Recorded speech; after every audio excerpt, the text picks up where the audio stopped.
Imagine being told that a single touch could get you executed. That was the reality for 10 long years under something they called the Riven Accord, which was less about peace and more about building a prison for two entire species. Signed in the dead of space, it ended a war that had turned 3 star systems into cosmic graveyards. Buried in thousands of pages of boring rules about trade routes and weapon bans was the only rule that mattered: Article 19. No human could ever touch a Veyari. It was a law cooked up from pure biological terror because the Veyari weren't just some other alien race. They were different. They could share memories, emotions, and history through something called a bond kiss. To them, it was a sacred connection. To the terrified human military, it was a biological superweapon that could brainwash you, steal your loyalties, and turn you against your own people. The news called it a Veyari mind plague. The law called it high treason. Elias Cade tugged at the stiff cuffs of his dress uniform, trying to will away the nervous sweat trickling down his back. He was standing in a docking bay on High-On Spire, a station so sterile and white it felt like a hospital floating between 2 civilizations that hated each other. Every surface gleamed, reflecting the cold, distant stars. Angry little security drones buzzed through the corridors like robotic hornets, and Elias knew that every formal handshake was being analyzed by a team of lawyers. He despised this station. It smelled like stale, recycled air and simmering fear. "You're doing this for her," he whispered to himself, the image of his big sister, Sarah, flashing in his mind. She'd been a pilot, turned to space dust in a firefight just 2 days before the war officially ended. That's why Elias supported the Accord. The alternative was another war, another generation lost. If that meant living by cruel, paranoid rules about who you could touch, then so be it. He would be the perfect, unfeeling gear in the machine of peace. "Incoming vessel," a robotic voice echoed through the bay. "Veyari diplomatic envoy arriving. Docking sequence initiated." The airlock hissed open, and the massive doors groaned apart, releasing a thick cloud of cryo-fog that tumbled across the polished floor. Out of the mist, the Veyari delegation emerged, 4 of them, tall and impossibly slender, wrapped in robes of shimmering silk that shifted from deep space black to royal purple. But Elias only had eyes for one of them, Sarai Voss. She was the lead envoy, a name whispered with a mix of fear and respect around the station. The official files called her a moderate, a brilliant language scholar. The files completely failed to mention she looked like a walking galaxy. As she stepped into the bay, the very energy in the room seemed to shift. The Veyari had glowing, bioluminescent patterns that traced paths just under their skin, pulsing gently with their emotions. Sarai's were a soft, electric blue against her pale lavender skin. Her eyes were huge, solid black orbs that drank in the harsh station lighting and reflected it back with a sharp, dangerous intelligence. Elias felt it instantly, a jolt, like a live wire pressed to his chest. This was it, the biological effect the treaty warned everyone about, the pheromones that supposedly made humans vulnerable. It wasn't magic, it was just evolution. Being near a Veyari kicked the primitive part of a human brain into overdrive. His heart rate skyrocketed from 60 to 80 in less than 3 seconds. He hated it. He hated that all his years of discipline could be short-circuited just by her presence. Sarai stopped about 10 feet away. She didn't bow. Veyari considered it a fatal weakness to expose your neck. Instead, she lifted her chin, a gesture of proud introduction. "Liaison Cade," she said. The universal translator clipped to his ear struggled for a moment, then produced a voice that sounded like a cello being played in a deep ocean trench. "Envoy Voss," Elias managed, his own voice carefully flat and empty. He locked his hands behind his back, hiding a tremor he would never admit to. "Welcome to High on Spire. I trust your journey was smooth." "It is never a smooth journey when one must cross a void to meet a former enemy," Sarai replied, the corner of her mouth twitching. It wasn't a smile. It was a dare. "And yet, you meet us without your body armor. I suppose that's a promising sign." She glided a step closer. The blue lights under her skin pulsed once, a slow, hypnotic beat. The little drone floating near Elias's shoulder let out a loud chirp. "Analysis complete," the station's AI, Pip, announced in a voice that was way too cheerful for the tense room. "Diplomatic greeting in progress. Warning, pheromone output has increased. Please reduce smoldering by 12% to comply with treaty protocols." Elias felt his face burn hot. The silence in the docking bay was so thick you could cut it with a knife. Sarai blinked her large, dark eyes, and then a strange, beautiful trill escaped her lips. She was laughing. "Your station's AI is quite the critic, liaison," she said, her eyes sparkling with amusement. "I shall do my best to smolder less for the sake of interspecies relations." Elias shot a death glare at the drone. "Pip, mute." "Acknowledged," the AI chirped back. "Deactivating unsolicited commentary. Good luck, Elias. You're sweating." The drone went silent. Elias cleared his throat, fighting to reclaim a shred of dignity. "If you'll follow me, envoy, the council is waiting." He spun on his heel and led the way. Walking down the long, glass-walled corridor, he was acutely aware of her, just a few feet behind him. He could smell her scent, not a perfume, but something clean and sharp, like the air after a thunderstorm mixed with cinnamon. Every human guard they passed gripped their rifle a little tighter. The peace might be 10 years old, but the hate was ancient. They finally entered the grand atrium, a cavernous room with a dome ceiling that offered a breathtaking view of the star-dusted void. Human and Veyari officials stood on opposite platforms, separated by a huge expanse of empty floor.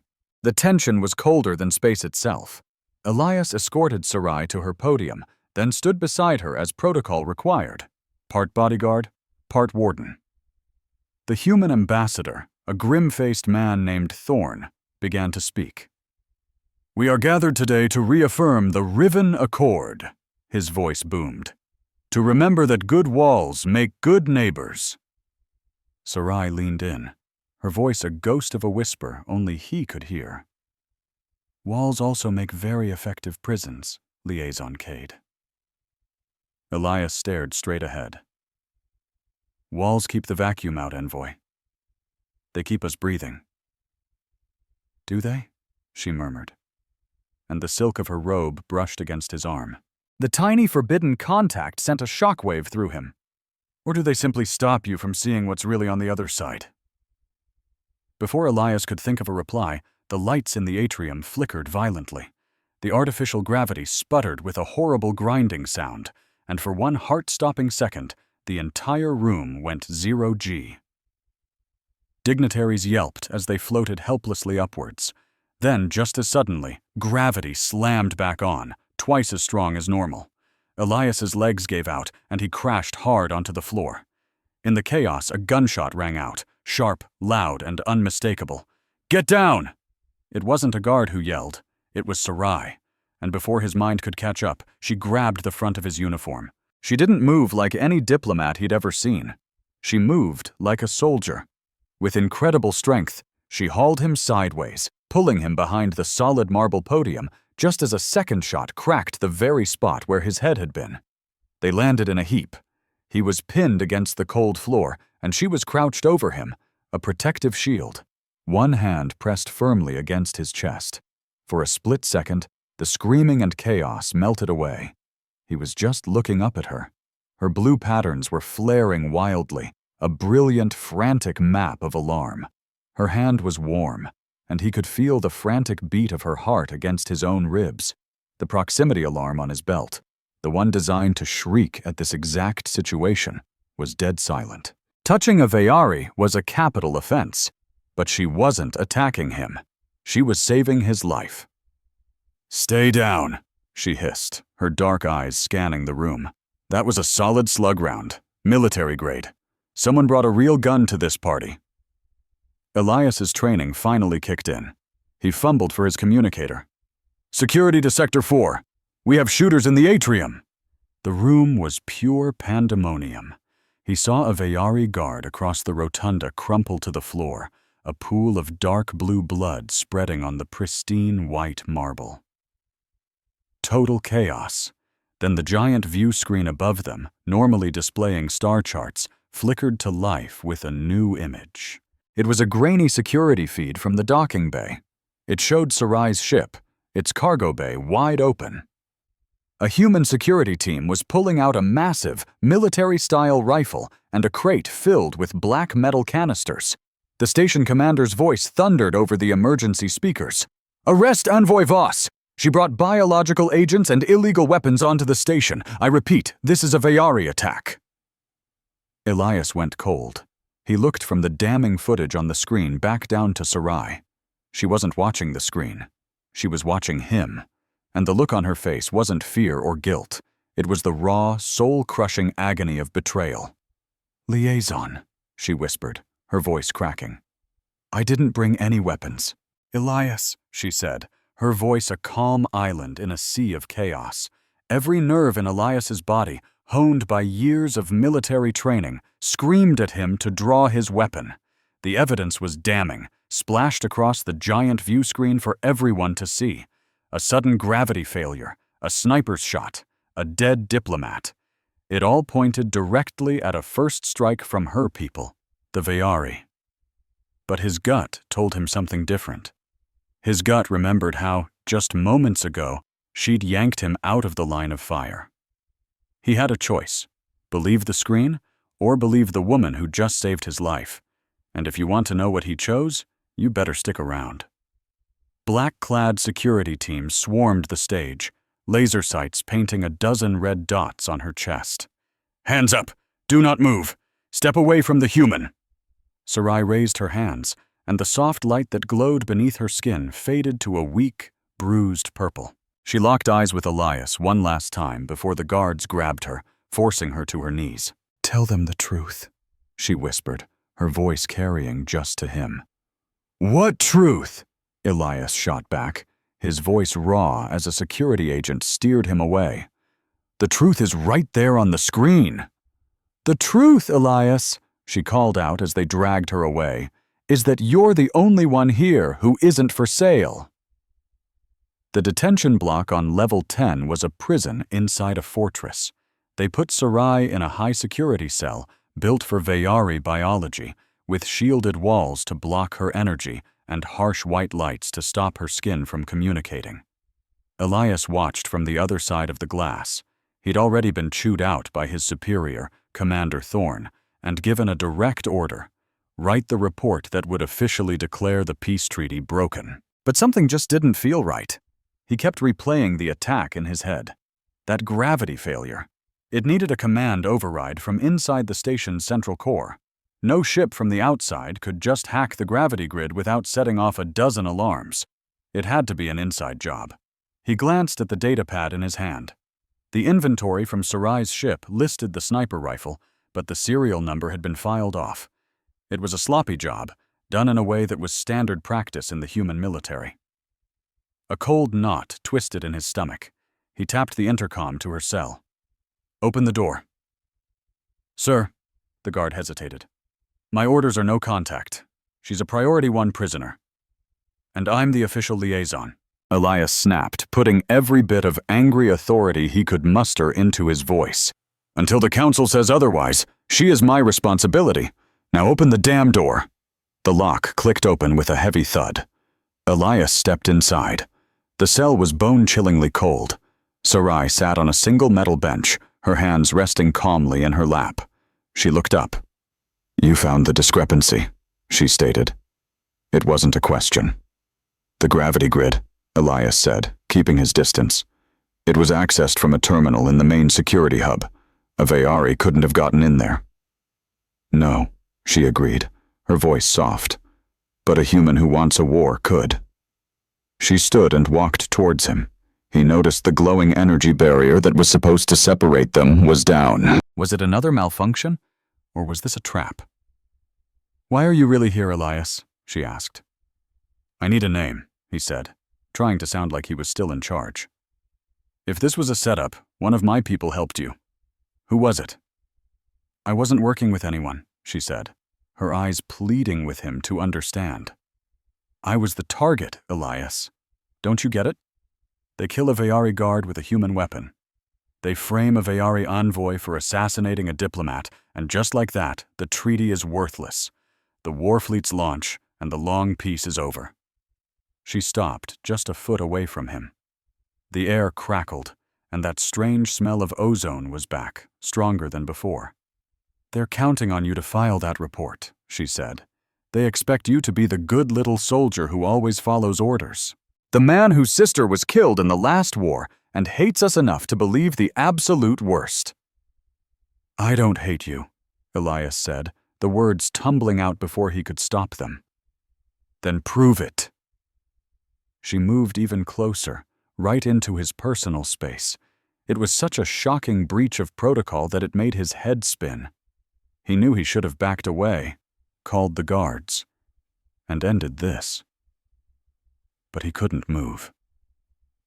He just stared into her eyes, which were as deep and dark as a star-filled galaxy. "This is a setup," she whispered, her voice low and urgent. "The second you walk out of this room, they're going to transfer me to a black site. I'll vanish, and the war will start tonight." "What do you want from me?" Elias asked, his voice barely a whisper. "I need to get to the hangar. I need to get to my ship and leave, and you need to come with me." "That's insane," he breathed. "We'd be shot out of the sky before we even cleared the station." "Not if we're together," she said intensely. "Not if you trust me." Her gaze dropped to his lips. It was a deliberate, powerful look that hit him like a physical force. He knew what she was suggesting. The Vayari bond kiss, the most forbidden act between their two species. "Kiss me," she murmured. Elias felt his entire body freeze. "What?" "Kiss me," she repeated, her voice a terrifying, seductive command. "And break the treaty for good," his mind screamed. His heart was hammering against his ribs. He knew what the bond kiss did. It wasn't about romance, it was a neural bridge. If she kissed him, the station's sensors would go haywire from the energy spike. Every alarm in the sector would blare. He'd be branded a traitor in a nanosecond. But it would also create a massive feedback loop in the security grid, blinding all their sensors for a few critical moments. "I can't," Elias said, the words feeling stiff and wrong in his throat. "It's treason." "It's only treason if we lose," Sarai challenged him. "I said no," Elias said, louder this time, trying to convince himself as much as her. But the air between them was electric with the unspoken truth. He wanted to. He wanted to cross that line so badly, it scared him. He wanted to know what she felt like, what secrets were hidden behind those impossibly dark eyes. His refusal just hung there, weak and unconvincing.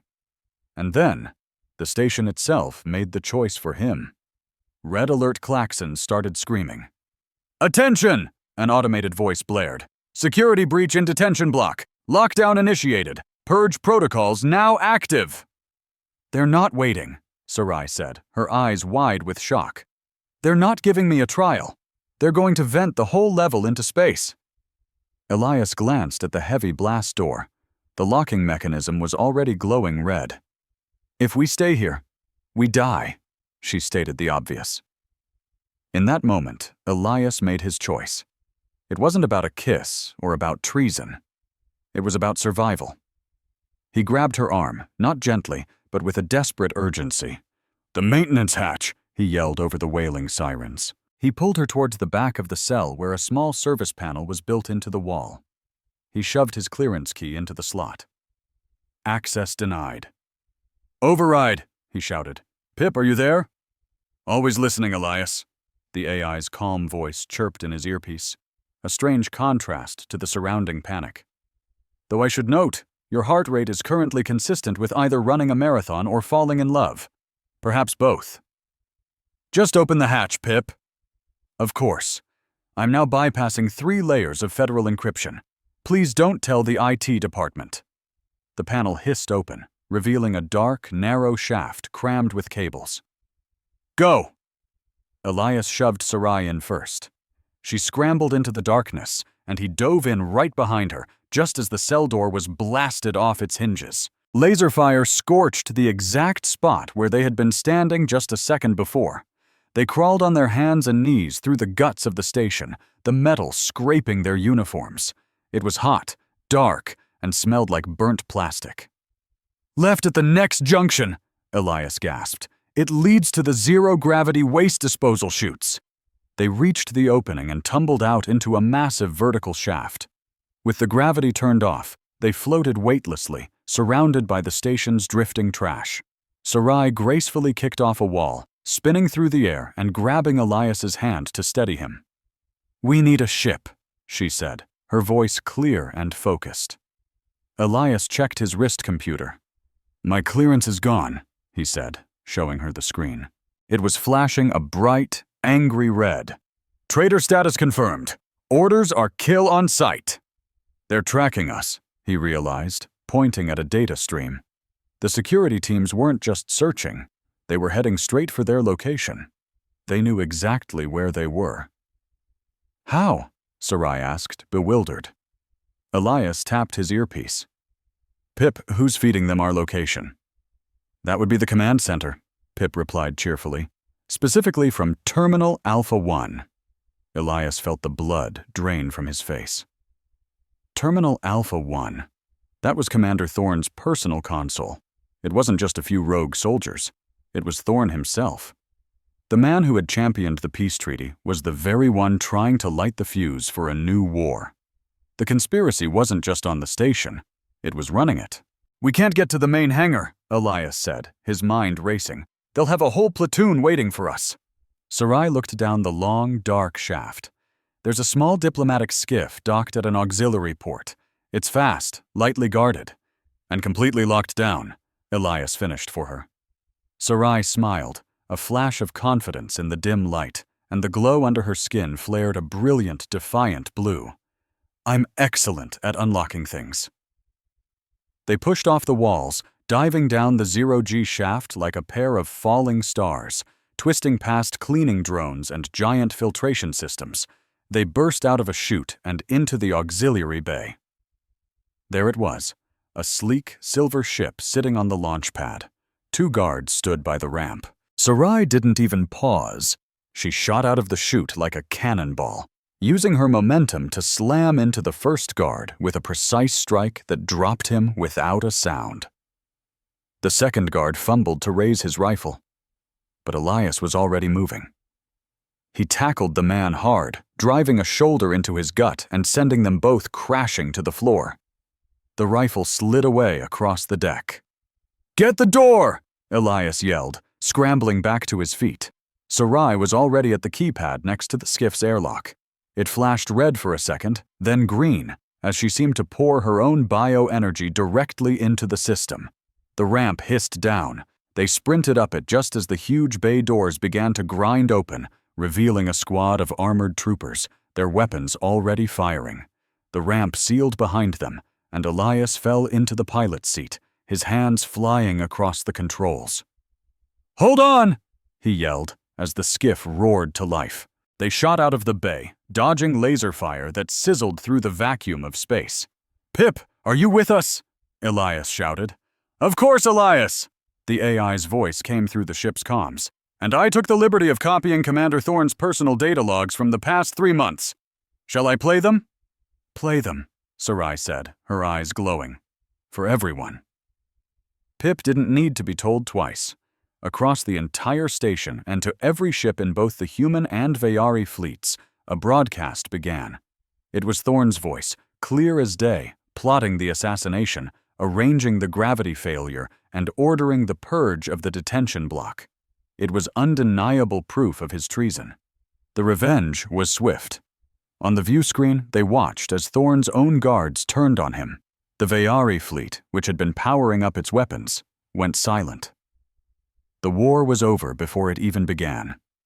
Elias slumped back in his seat, the adrenaline finally leaving him. He looked at Sarai. They had won. He was a hero, not a traitor. "You knew," he said. "You knew he was behind it." "I suspected," she replied. "The truth I wanted you to tell was the one you found for yourself." He had followed his gut, and it had saved them all. The peace was fragile, but for the first time in a long time, it felt real. And as he looked at Sarai, he realized that sometimes the most important orders are the ones you give yourself. Blue plasma bolts seared the air as Elias and Sarai dove into the cockpit of the diplomatic ship. A blast hit the hull right next to his head, covering him in a shower of hot sparks. Sarai was already in the pilot's seat, her fingers a blur across the strange alien controls. "Get strapped in!" she yelled. Elias threw himself into the co-pilot's chair. "You can fly this thing!" he shouted over the high-pitched scream of the engines. "Math is the same everywhere, Elias!" The ship's engines roared to life, but the docking clamps were still locked tight. "We have to disengage the clamps!" Elias yelled. "No time!" Sarai gritted her teeth and slammed the throttle all the way forward. The small ship lurched as metal screamed against metal. With a horrible tearing sound, the ship ripped itself free, shearing off a piece of its own landing gear. They shot out of the docking bay, tumbling into the blackness of space. Behind them, the massive space station, high on spire, looked like a tiny, glittering diamond. But as Elias looked back, he saw the blinking flashes of defense cannons turning to track them. "Hold on tight," Sarai warned. She yanked the controls, banking the ship so hard that Elias's vision swam. The little vessel weaved and dodged through the incoming laser fire, racing toward the jump gate. "We're actually leaving," Elias said, his voice a whisper as he watched the station shrink. "We didn't just escape. We kidnapped an envoy and stole her diplomatic ship." "Worse," Sarai said, her eyes locked on the sea of stars ahead. "We just started a war." "No," Elias replied, a cold realization dawning on him. "The war started 10 minutes ago, back in that cell. We're just the only ones who know how to stop it," Sarai finished for him, punching in the coordinates for the jump. The stars outside stretched into long lines of light, and for the first time in 10 years, Elias Cade was completely off the grid. He was a fugitive, sitting next to a woman he was forbidden to even think about, flying headfirst into the unknown. But their escape was short-lived. The sleek silver ship, which had been humming along perfectly, suddenly started screaming. Elias fought with the controls, his knuckles turning white. The dashboard, once a calm field of green lights, was now flashing an angry, pulsing red. "We're losing navigation," Elias shouted over the whining engines. Sarai, in the co-pilot seat, didn't look worried at all. She looked like a scientist watching a fascinating experiment. "It's not a malfunction," she said calmly, her fingers dancing across a holographic screen floating over her lap. "It's a remote lockout. Someone with high-level command codes is cutting us off." Her face grew grim. "They're shutting down our life support, our stabilizers, and then the engine core. In that exact order." Elias swore under his breath. Command codes could only mean one person: Thorn. The very man who had signed his paychecks for a decade was now trying to leave him to die in the cold, empty void of space. "Can you stop it?" Elias asked, a knot of dread tightening in his stomach. "I'm rewriting the core programming right now," Sarai said, her eyes focused. "But human coding is so stubborn, like a brick wall. Vayari code is fluid, like water." "Well, you better learn to be water a lot faster," Elias snapped. "The oxygen scrubbers just shut down." The air in the cockpit was already starting to feel thick and heavy. The artificial gravity sputtered, making Elias's stomach jump into his throat. "Analysis," the ship's calm AI voice announced. "Cabin pressure is dropping. Hull temperature is decreasing. There is a high probability of death by suffocation in 12 minutes, followed by death by freezing in 14 minutes. On the bright side, the AI Pip continued cheerfully, your bodies will be perfectly preserved for any future space archaeologists. That is not helping, Pip, Elias gritted out. Warning, Pip said. I detect elevated stress levels in liaison Cade. I recommend breathing exercises. I also have a database of 3,000 limericks about certain doom, if you'd prefer. Mute, Elias yelled. Sarai made a sudden, graceful gesture with her hand, like she was plucking a fly out of the air. Got it, she said. The angry red lights on the dash turned to a steady, calm amber. The engine's scream softened to a low hum, and fresh air hissed from the vents. I've cut them off, Sarai said, leaning back in her seat. They can't lock us out remotely again. But the bad news is we're running on emergency bypass. Our navigation system is completely blind. We're just drifting. Elias sank into his seat, the adrenaline leaving him feeling heavy and exhausted. He looked over at Sarai. In the dim light, the soft blue patterns under her skin pulsed gently with her breath. She looked less like a diplomat and more like a creature made of starlight and secrets. He remembered being in that cold prison cell just an hour ago. He remembered the look in her eyes and the impossible thing she had whispered to him. Why did you say it? Elias asked, his voice barely a whisper. Sarai turned her head slowly to look at him. Say what, Elias? Kiss me and break the treaty, Elias quoted, the words feeling strange in his own mouth. You know what that means. It's treason. The official propaganda says the Veyari bond kiss is biological warfare, that it brainwashes humans. Is that what you believe? She asked softly. I believe the laws are there for a reason, Elias said, but even to his own ears he didn't sound very convinced. Sarai unbuckled her harness and turned to face him. The bond kiss isn't sabotage, Elias. It's connection, she said, tapping her temple. We Veyari aren't mind readers. We share experiences. When two of us bond, our minds sync up. For that one moment, there are no secrets, no lies. If I feel pain, you feel it too. If I remember what rain smells like on my homeworld, you can smell it with me. She leaned in closer, her gaze intense. It's beautiful, but it's also dangerous to people in power, because it makes it impossible to hate. It is very hard to shoot someone when you can feel their terror as if it were your own. That's the real reason your leaders outlawed it. Not because it enslaves you, but because it frees you from the stories they tell you. Elias just stared at her. What she was saying made a scary amount of sense. It was a weapon of pure empathy. Then, why did you offer it to me? Elias asked. In a prison cell? You barely even know me. I was just your guard. Sarai's expression softened. I needed to know, she said quietly. Know what? I needed to know if you were a man who followed rules out of fear, or a man who followed them out of choice, she explained. A man who is just afraid of being punished is no use to me. A man who truly believes the rules are right, no matter what, is a danger. But a man, she continued, who wants to break the rules, who knows they are wrong, but chooses not to out of self-control. That is a man I can trust. You were testing me, Elias said, a wave of anger and strangely relief washing over him. I was reading you, Sarai corrected gently.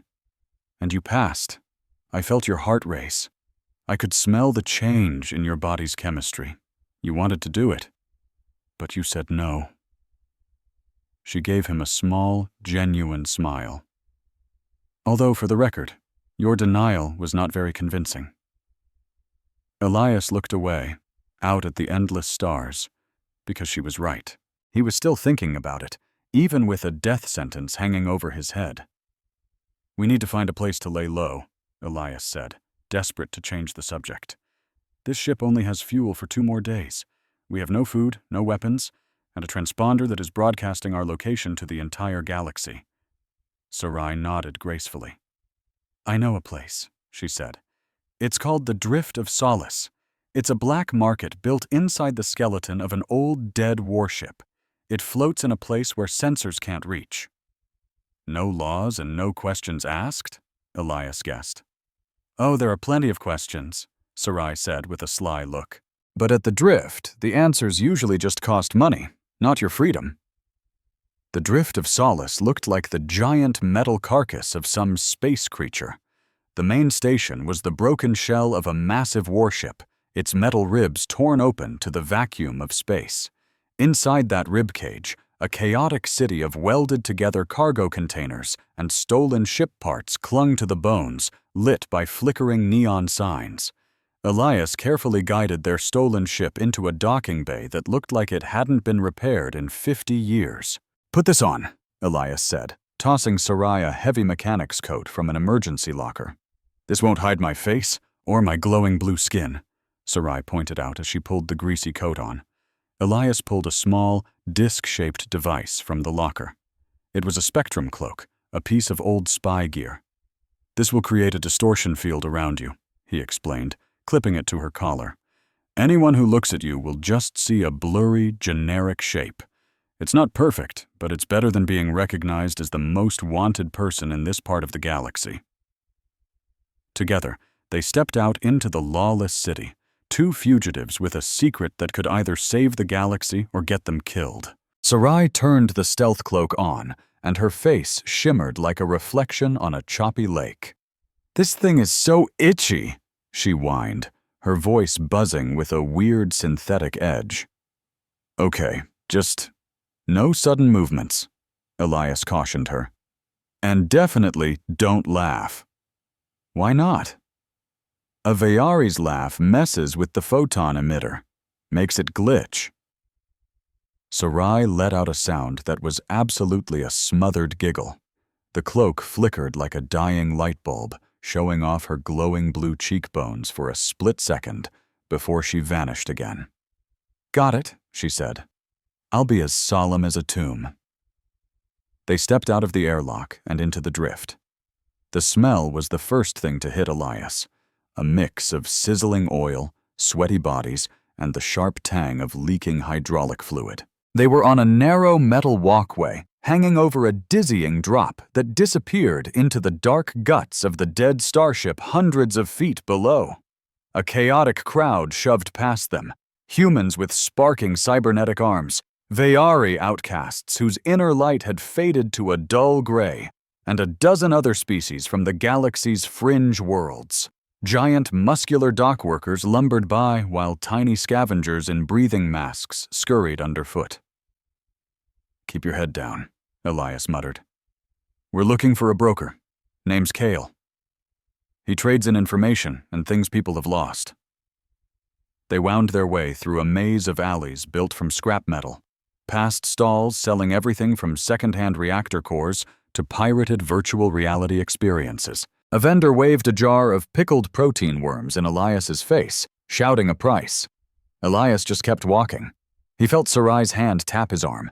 She was moving like a tightly wound spring, her head constantly turning, scanning for threats he couldn't even see. They finally found Kale's shop tucked away at the end of a dead-end hallway, lit by a single, buzzing red bulb.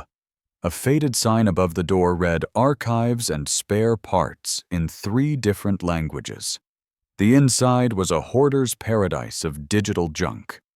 Towers of old memory cores, ancient hard drives, and glowing data crystals were stacked so high they nearly touched the ceiling. And behind a counter made from a welded engine block sat Kale. He was human. Mostly. Half of his face was gone, replaced with a chrome grid and glowing red lenses. His left arm was a big mechanical claw that twitched while he sifted through a pile of tiny microchips. "You two look like trouble," Kale rasped, his voice a low rumble. "And you smell like the government." "We're paying customers," Elias said, sliding a credit chip onto the counter. It was every cent he had, pulled from his account just 5 minutes before the authorities froze his assets. Kale's mechanical eye whirred, zooming in on the chip before his claw snatched it up. "Generous," he grunted. "What do you want?" "Information," Elias stated plainly. "We're tracking a signal, a very specific frequency that was used during the Hyon incident. Kale went completely still. The mechanical claw froze mid-twitch. "You mean the assassination attempt?" he growled. "The one that's got the entire galaxy holding its breath, waiting for the war to start?" "We need to know who's cashing in on it," Sarai said. The cloak warped her voice, but there was no mistaking the command in her tone. Kale stared at where she stood, his red lenses narrowing. "Nice light trick, lady, but you can't hide your pheromones. Your high-caste Veyari, I can smell it." He leaned in closer. "There are whispers, rumors floating around the darknet. Two groups are making a lot of noise, the Cinderact and the Ivory Ascendancy." Elias frowned. "I've heard of the Cinderact. Human supremacists, mostly ex-military guys who think the peace treaty was a surrender. And the Ivory Ascendancy are Veyari purists," Sarai added, her voice turning to ice. "They think humanity is a plague. They want to shut down all the jump gates and cut our species off from each other forever." "Bingo," Kale said. "They despise each other, but they hate peace even more. The rumor is they've teamed up, a temporary alliance to burn the whole galaxy down so they can squabble over the ashes." "Do you have any proof?" Elias demanded.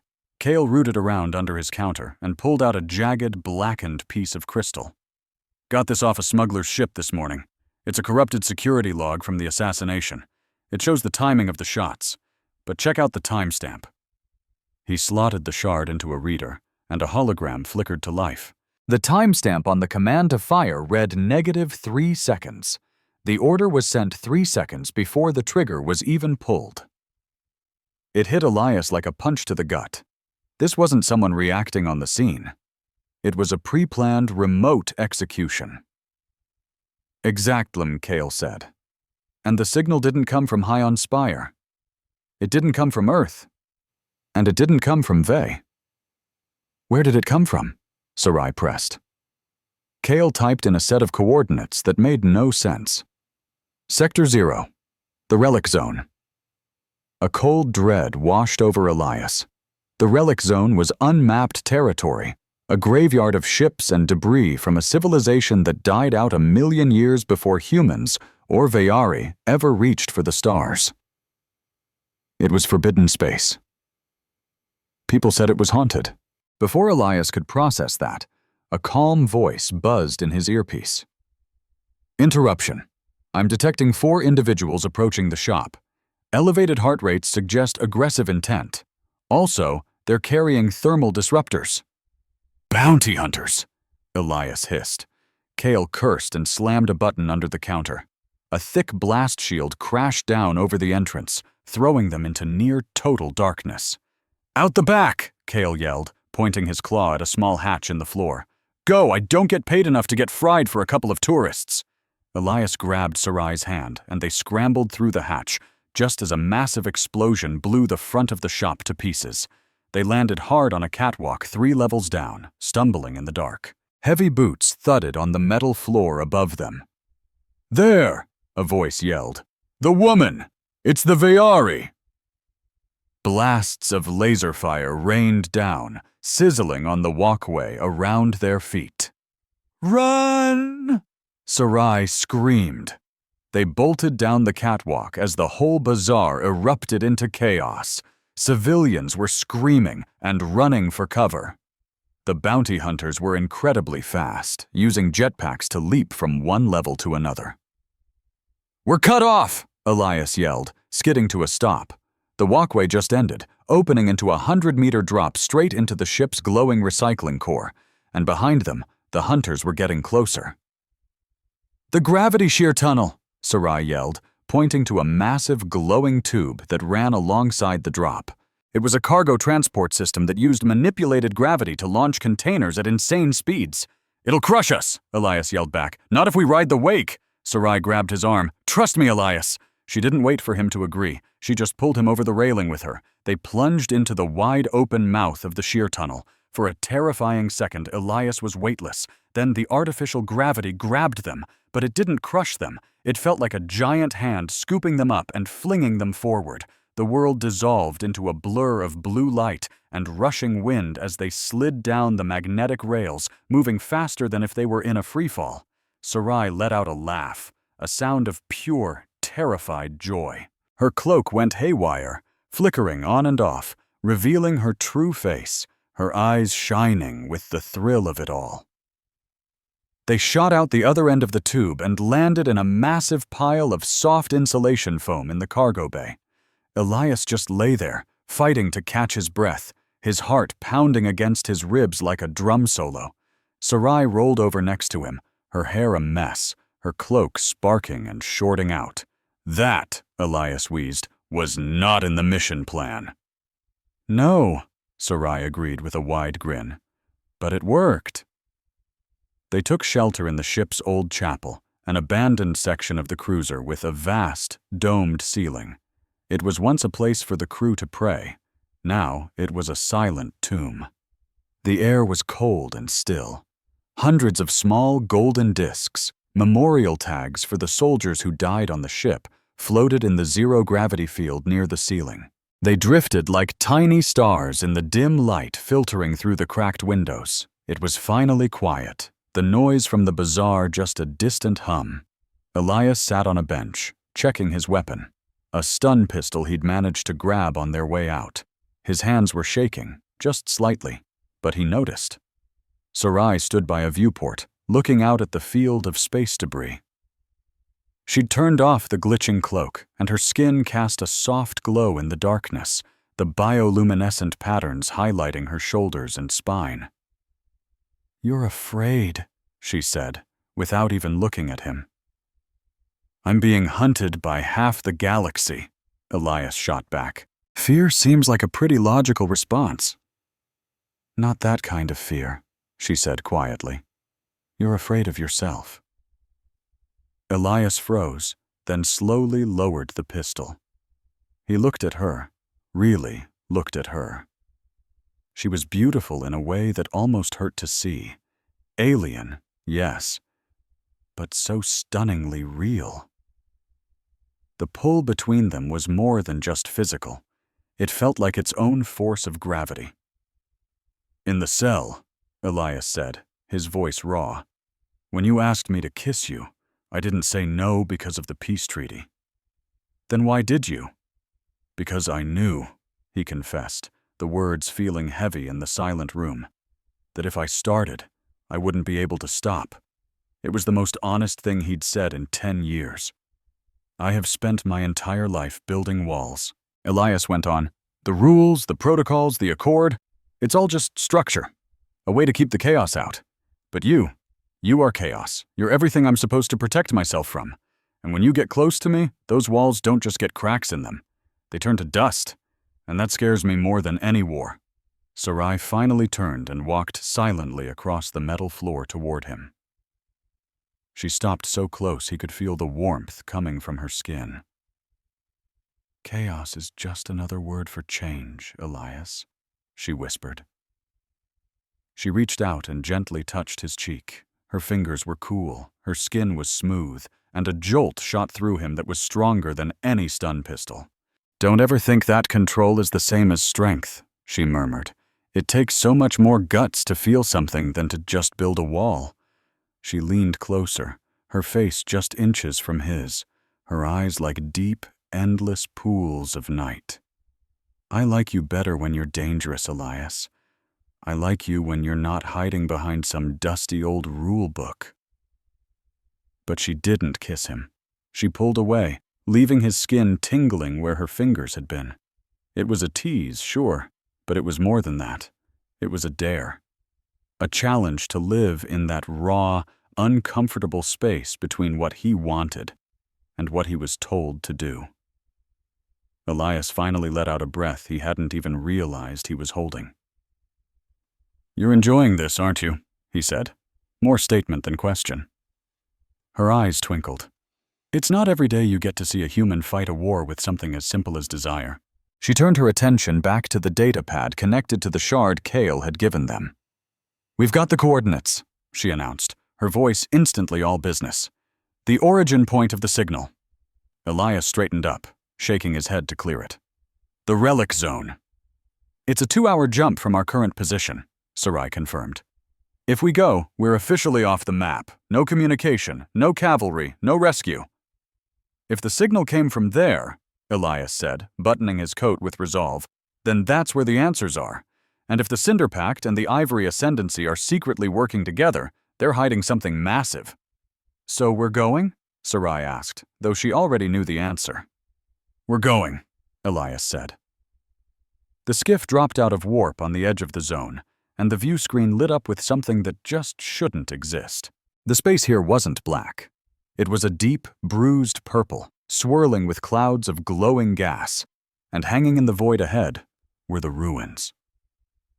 These weren't wrecked ships. They were massive, geometric shapes of impossible scale. Pyramids, spheres, and rings the size of small moons, all made from a crystal-like material that shattered the starlight into cascading rainbows. They floated in a dead, silent dance, but the creepiest part was the space itself. It seemed to fold and warp. Stars in the distance would stretch out like reflections in a funhouse mirror before snapping back into place. "Impossible geometry detected," Pip, the ship's AI, announced. "Warning, Euclidean physics are currently considered optional in this sector. I'd recommend keeping all hands and feet inside the ride at all times."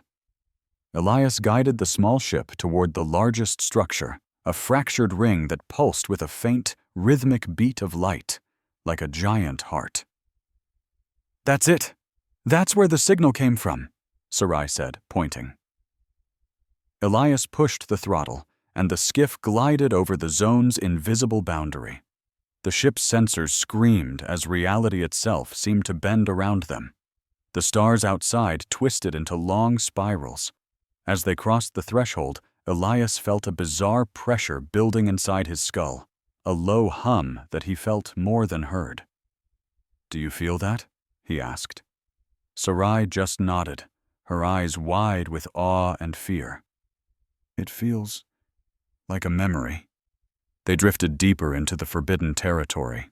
The skiff was just a tiny silver speck against a backdrop of sleeping, ancient giants. They were alone. They were being hunted. And they were flying directly into the heart of a mystery, older than their entire species. With only a fragile ship and a terrifying, unspoken promise between them, they finally touched down on the shattered moon of Eonv, with a jolt that rattled Elias Cade's teeth. This place wasn't a world in any normal sense of the word. It was a graveyard where the laws of physics came to die.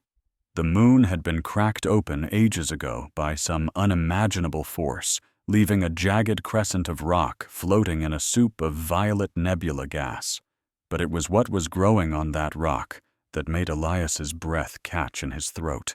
Crystalline ruins, vast and semi-translucent, grew out of the cratered ground like a forest made of jagged glass. They pulsed with that same disturbing rhythm, a deep thrum that seemed to harmonize with the dying hum of the ship's engines. Elias unbuckled his harness, his muscles stiff.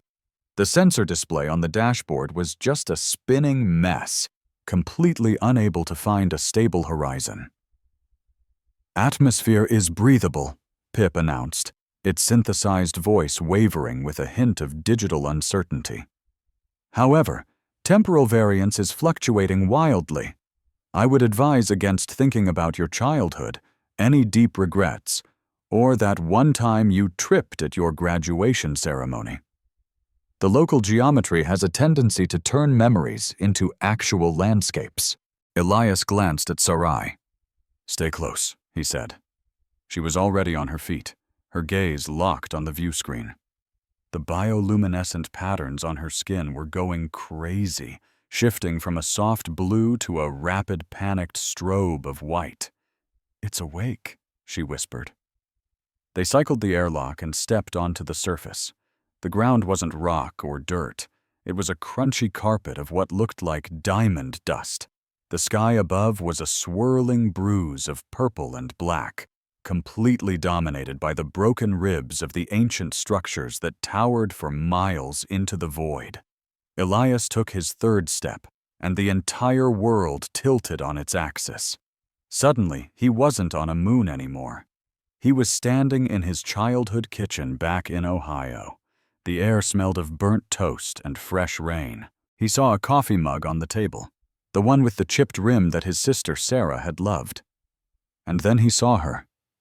She was standing by the window, dressed in her flight suit, looking young and so incredibly alive. "Elias," she said, turning to him, "you're going to be late." He froze, his heart hammering against his ribs like a trapped bird. "Sarah," he choked out. She gave him that crooked, confident smile that had haunted his dreams for 10 long years. "It's just a treaty signing, little brother. It's not going to last. War is what we do." Elias reached for her, his hand trembling. This wasn't a recording. It felt completely real. The air was warm. He could hear the hum of the refrigerator. "Elias." The voice was sharp, cutting through the warm kitchen air like a shard of ice. "Elias, look at me." A hand clamped down on his shoulder, and the kitchen dissolved into a gray mist. The smell of toast was gone, replaced by the sterile, freezing scent of the relic world. He was back on the crystal dust, kneeling. Sarai was crouched in front of him, her hands gripping his arms hard enough to leave bruises. Her eyes were wide, burning with a fierce intensity. "It's a defense mechanism," she said, her voice sharp and urgent. "The ruins project your own mind onto the world around you. If you get lost in the echo, you'll never come back." Elias gasped, sucking in the painfully cold air. "I saw her. I saw Sarah." "That wasn't her," Sarai insisted, pulling him to his feet. "It was your grief, weaponized. You have to anchor yourself. Focus on the cold. Focus on the ache in your knee. Focus on me." Elias stared at her. In a world that was trying to dissolve into memories, her face was the only solid, real thing. He nodded, forcing his racing pulse to slow down. "I'm good," he lied. "Let's move." They pressed on toward the largest spire, a cathedral of glass that seemed to be the only thing holding this fractured reality together. As they neared the massive entrance, 2 slabs of obsidian that were 10 stories tall, Elias started looking for a control panel. There was nothing. No keypad, no interface, no handle. "We'll need explosives," Elias muttered, checking the few charges on his belt. "Save your toys," Sarai said, walking right up to the obsidian slab. She didn't try to push it. She just laid her palm flat against the cold, smooth stone. The effect was immediate. The glowing patterns on her skin flared into a brilliant, blinding white. The obsidian surface rippled like a disturbed pool of water, and veins of matching white light shot through the stone, tracing complex, fractal patterns that perfectly mirrored the ones on Sarai's arms. The ground trembled with a sound like a choir of deep, resonant bells. The massive doors split silently down the middle and slid open. Elias just stared. "That," he said slowly, "is not standard Veyari biology. I've read all the files. Your species does not talk to rocks." Sarai didn't even look back at him. She simply walked into the dark corridor, her own glowing skin lighting the path ahead. "There's a lot you don't know, Elias." He hurried to catch up, his boots echoing in the cavernous hallway. The walls were lined with silent, towering statues of faceless beings. "You're keyed to this place," Elias realized, the pieces finally clicking into place. "The sensors, the doors, it's in your DNA." He stopped, grabbing her arm and spinning her around to face him. "Who are you, Sarai?" he demanded. "Diplomatic envoys do not open million-year-old alien vaults with a touch." Sarai glanced down at his hand on her arm. then met his gaze. She didn't try to pull away. "I am the third daughter of the House of Ethel," she said quietly. Elias dropped her arm and took a step back as if he'd been burned. "Ethel? That's the royal line. That's the High Sovereign's immediate family." "The official files say I'm a distant cousin," Sarai continued, her voice laced with bitterness. "A low-ranking noble with a knack for languages. That's the lie my government prefers." She looked around at the glowing walls. "The truth is, I'm a direct heir, and that is precisely why I was sent out here, to escort a human liaison on a suicide mission." "Why lie?" Elias asked. "Why hide who you are?" "Because I have the resonance," she said, gesturing to the glowing patterns around them. "In my family, a child is sometimes born with the old blood, the biological key that connects us to the progenitors who built all this. The High Command is terrified of it. They're afraid that if the people knew I could talk to our gods, they'd start listening to me instead of the generals. So they made me an envoy, a glorified exile, kept useful, but kept far, far away from the throne." Elias looked at her in a completely new light. She wasn't just a diplomat. She was a political prisoner, a living threat to her own government, a weapon they were too afraid to use but refused to get rid of. "So this whole time," Elias said, his voice low with dawning realization, "you've been just as trapped as me." Sarai let out a short, sharp laugh devoid of any humor. "We're all trapped, Elias. Some of us by treaties, some of us by blood." They walked deeper into the ruin, emerging into a central chamber, a massive rotunda of dizzying scale. In the very center, a solid beam of light shot up from the floor to a crystal lens in the ceiling high above. Floating all around the beam were panels of hard light, holographic records. "Echoes," Sarai breathed, walking toward them. She just waved her hand, and the images snapped into focus. These weren't flat pictures. They were living, three-dimensional scenes. Elias could only watch in horror as a recording from 10 years ago played out. It showed a high-ranking human admiral, a fleet admiral, shaking hands with a Veyari general. They weren't enemies. They were swapping data pads. The audio crackled on. "Casualties are within acceptable projections," the human admiral said calmly. "The fear index is high. Funding for the new fleet is secured." The Veyari general nodded. "Agreed. The Purity factions are mobilized. Peace would be inconvenient right now." Elias felt the blood drain from his face. The recording was dated 3 days before the Battle of Kestrel's Reach, the very battle where his sister had died. "It was staged," he whispered, the words catching in his throat. "The whole war. It wasn't a mistake. It was a joint operation." Sarai was staring at another screen, her own face a mask of shock. It was displaying the original draft of the Riven Accord, the treaty that kept their people apart. The clause that outlawed the bond kiss was highlighted. "Insert Article 19, a voice commanded, a voice that sounded chillingly like Sarai's own father. "We must sever the empathy connection. If they bond, they'll see we are lying. Keep them afraid. Keep them separate." Sarai's voice trembled with fury. "They curated history. They killed millions just to hold on to their power." "We have to broadcast this," Elias said, his eyes scanning the ancient chamber. "Where's the transmitter?" "There." Sarai pointed to a console sitting at the base of the enormous beam of light. But before they could take a single step, a tiny red laser dot appeared on Elias's chest. "Drop it!" a voice roared from the shadows. Elias didn't drop a thing. He dove. A bolt of plasma sizzled through the air where his head had just been. He rolled behind a massive crystal pillar as the entire chamber exploded with gunfire. Figures in black tactical armor began rappelling down from the upper balconies, moving with terrifying military precision. "Cinderpact!" Elias yelled, returning fire with his stun pistol. There were 6 of them, all heavily armed. They navigated the room's bizarre geometry with an eerie confidence. "They have a map!" Sarai shouted, ducking just as a kinetic slug shattered a statue right beside her. Someone gave them the layout!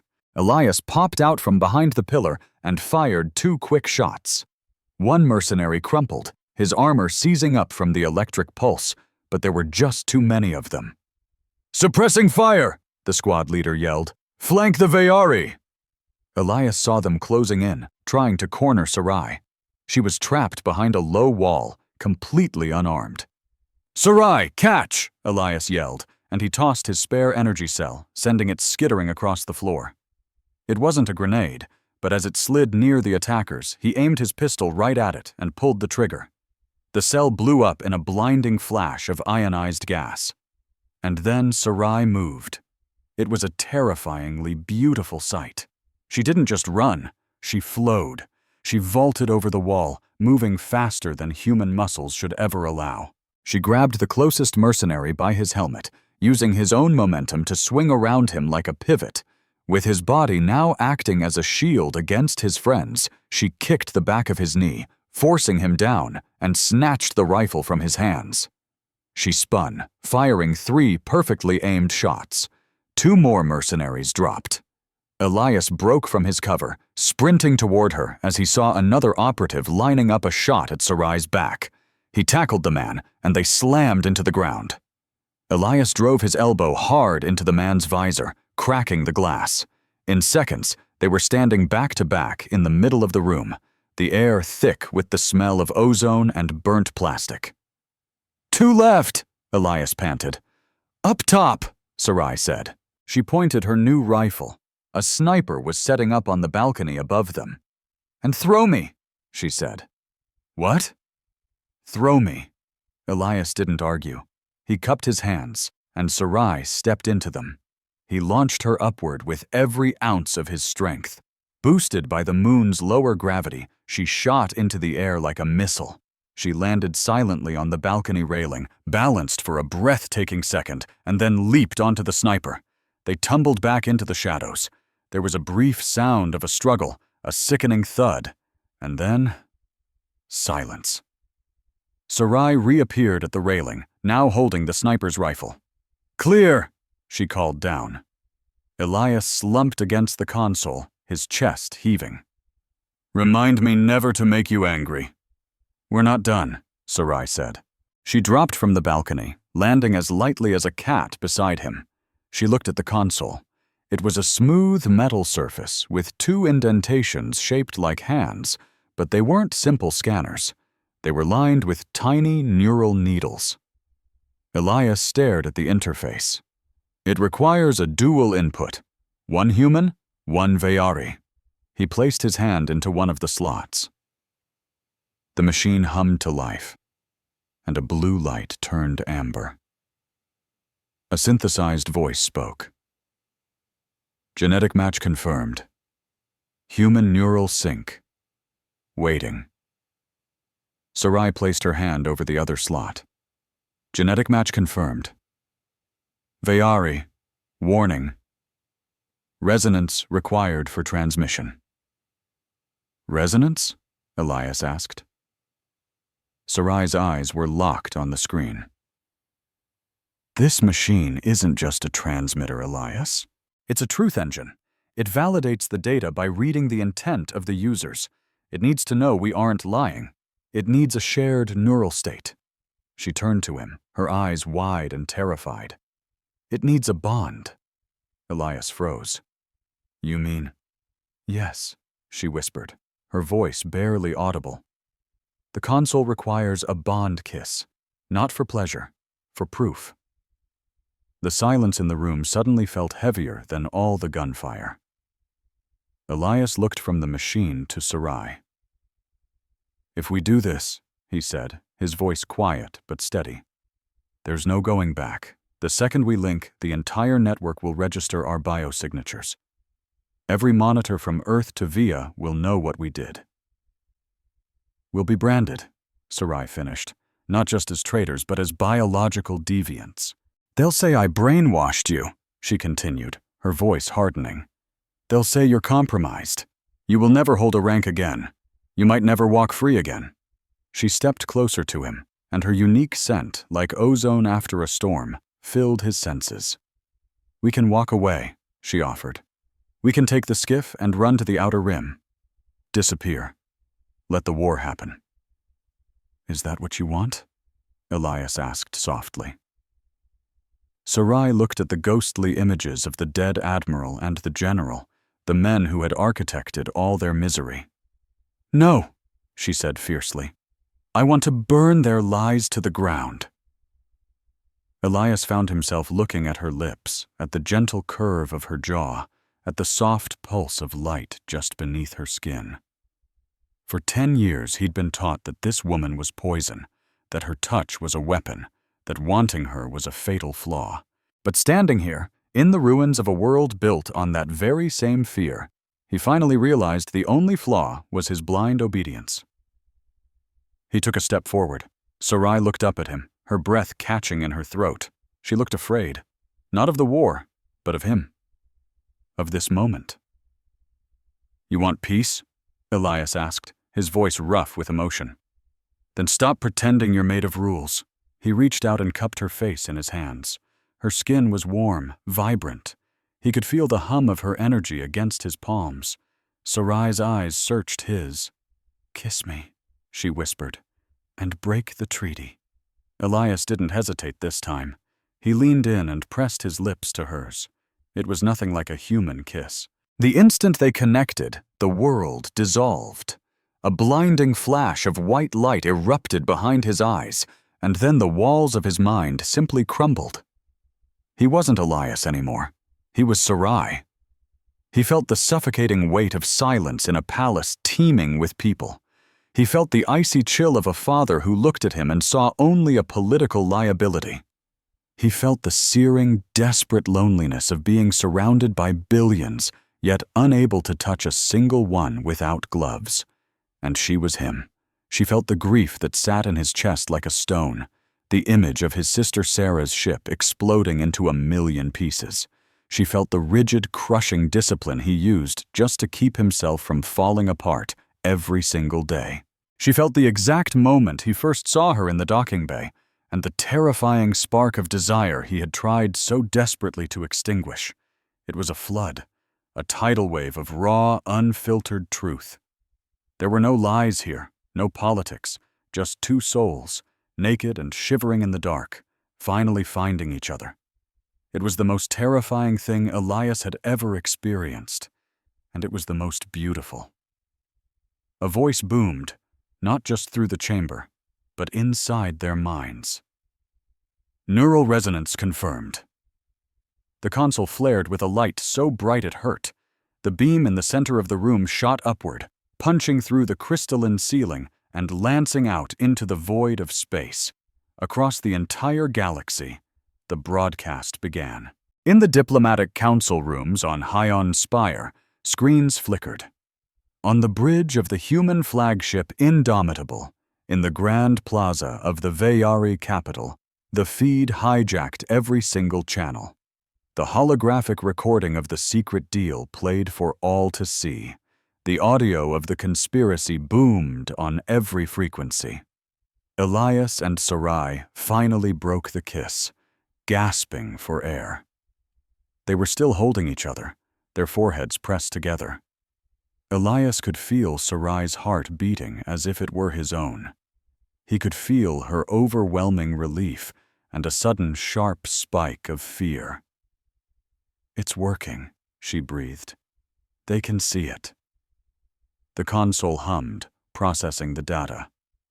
"Upload at 40%, 50%. Suddenly, the light flashed a deep, angry red. "Override signal detected. External block initiated." "What?" Elias pulled back, turning to the screen. The upload bar was frozen. The holographic evidence sputtered and died, replaced by a single static logo, a stylized serpent eating a star. Sarai let out a sound that was half a sob, half a growl. "No," she whispered. "What is that?" Elias asked, his heart sinking. "It's the royal cipher," she said, her face suddenly pale as a ghost. "Not just my family's, it's my brother's personal seal, Colleen." The screen flashed with new text. Treaty violation detected. Biological contamination confirmed. Targets identified. Voss, Sarai, Cade, Elias. Elias realized with dawning horror.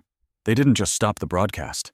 They turned our signal into a weapon, Sarai said, her voice completely empty. They used the energy spike to find us, and now our faces are plastered everywhere as traitors. We just handed them the perfect propaganda. The whole room started to shudder. This was no mere tremor. The entire structure was coming down. The light beam at the core went wild, whipping against the chamber walls like a bolt of lightning trying to break free. A robotic voice echoed. Self-destruct sequence activated. Containment failure in T-60 seconds. Elias yelled over the noise. They locked the console. It's a kill switch. He grabbed her hand. Run! They bolted down the corridor as ancient statues crumbled around them, turning into a cloud of million-year-old dust. The floor buckled, splitting open in cracks that seemed to drink the light. They shot out through the massive obsidian doors just as the entire spire folded in on itself behind them. The shockwave blasted them off their feet, sending them tumbling across the crystalline sand as they scrambled for the skiff. The sky above them was literally ripping apart, the energy release spawning a swirling vortex, a full-blown spatial storm. To the ship! Sarai screamed. They clawed their way up the ramp.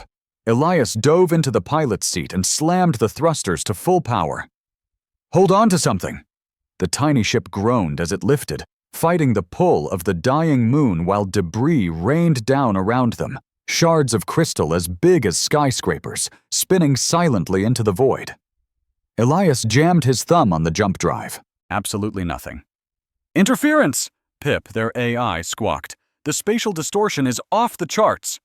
I can fix it, Sarai yelled. She reached over the console, her hands already glowing with an inner light. She didn't bother with the keypad. She plunged her hand straight into the holographic core of the ship's navigation computer. Her own energy poured into the ship's systems, and the engine's desperate whine deepened into a powerful roar. Now, Elias! He slammed the drive again. The stars outside stretched into long lines of light. The relic moon and all their trouble vanished in a silent, brilliant flash. They were in the quiet safety of warp space. Elias finally let go of the controls, his hands shaking uncontrollably. He looked over at Sarai.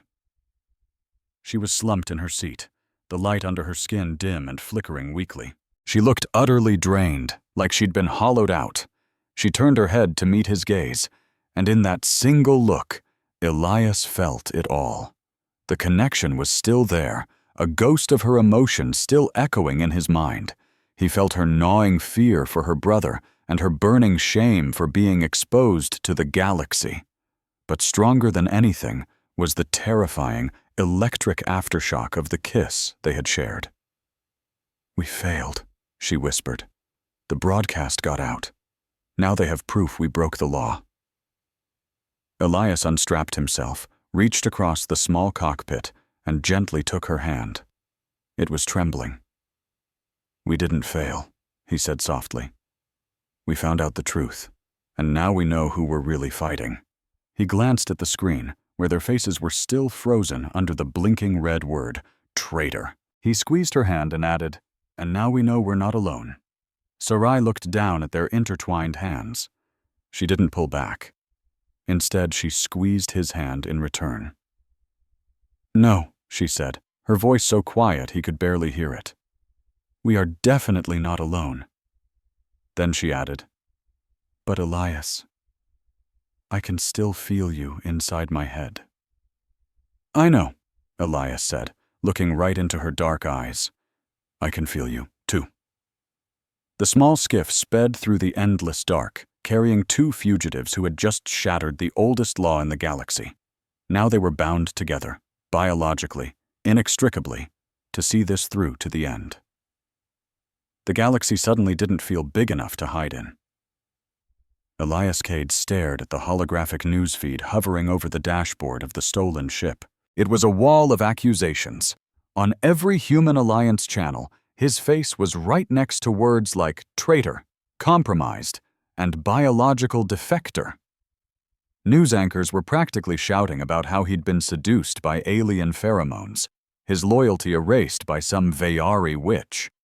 But for Sarai, it was even worse. The High Command had issued a purity arrest warrant for her. She wasn't an envoy anymore. She was a disease to be contained. The headline screamed blood traitor, accusing her of selling out her people for a human lover. They hadn't just broken a treaty. They had become the perfect villains everyone was ready to hate. "Turn it off," Sarai said quietly. She was curled up in the co-pilot's seat, knees drawn to her chest. The natural glow of her skin was dim, pulsing a sick, jagged gray. Elias swiped his hand through the hologram, and the angry voices vanished. The silence that rushed in felt heavy, broken only by the hum of the skiff's overworked engines. "We need fuel," Elias finally said, his voice sounding way too loud in the tiny space. "And a ship that isn't screaming our location to every patrol in this sector." Sarai just nodded without looking at him. She winced, pressing a hand to her temple. At the same moment, Elias felt it too. A sharp, throbbing pain right behind his left eye. But it wasn't his pain. It was hers. The bond they'd formed had consequences. The connection should have broken when they left the relic, but it was still there, lingering. The old texts called it echo bleed. "I'm sorry," Sarai whispered. "I'm trying to block it." "Don't," Elias said instantly, then softened his tone. "Don't try to force it. That just makes it worse." He tapped at the navigation computer. "I'm setting a course for the Isher Rim. There's a fleet of independent couriers out there. They move refugees and black market goods. They're good at not asking questions. They might ask a few when the two most wanted fugitives in the galaxy show up on their doorstep," Sarai pointed out dryly. "Then we'll have to rely on your charm," Elias quipped. "And your talent for lying to people in charge," she shot back. The courier fleet was a chaotic collection of old freighters, modified tugboats, and battered transports, all hiding in the magnetic shadow of a gas giant. It was basically a floating city for people who didn't want to be found. Elias docked their little skiff in the hangar bay of the fleet's flagship, a massive, ugly vessel called the Ion Dancer. The second the ramp lowered, they weren't greeted by a welcoming party, but by the barrel of a shotgun. Holding it was a woman who looked like she was made of pure granite and a lifetime of bad moods, chewing on a synthetic cigar. "Captain Vane," Elias said, slowly raising his hands. "I heard you help people with nowhere else to turn." Captain Vane sized Elias up. Then her eyes moved to Sarai, who stood slightly behind him, her face hidden by a hood. "I help refugees," Vane grumbled. "I help deserters. I help folks who owe money to the wrong people. What I don't usually do is help the Romeo and Juliet of the galactic apocalypse." She lowered the shotgun a few inches, but kept it ready. "You two are hotter than a star going supernova," she said. "I've got half a mind to kick you out an airlock just to avoid the trouble." "We can pay," Sarai said, stepping forward. Vane just snorted. "With what? Your accounts are frozen solid. I already checked." "With information," Elias cut in. "We have the latest patrol routes for the Alliance fleet. We know exactly where they're setting up blockades. To a fleet like yours, that's worth a lot more than credits." Vane chewed on her cigar, her eyes darting between them. She noticed the way Elias instinctively stood just a little in front of Sarai, shielding her. And she saw how Sarai's hand hovered near Elias's back, not quite touching, but still connected.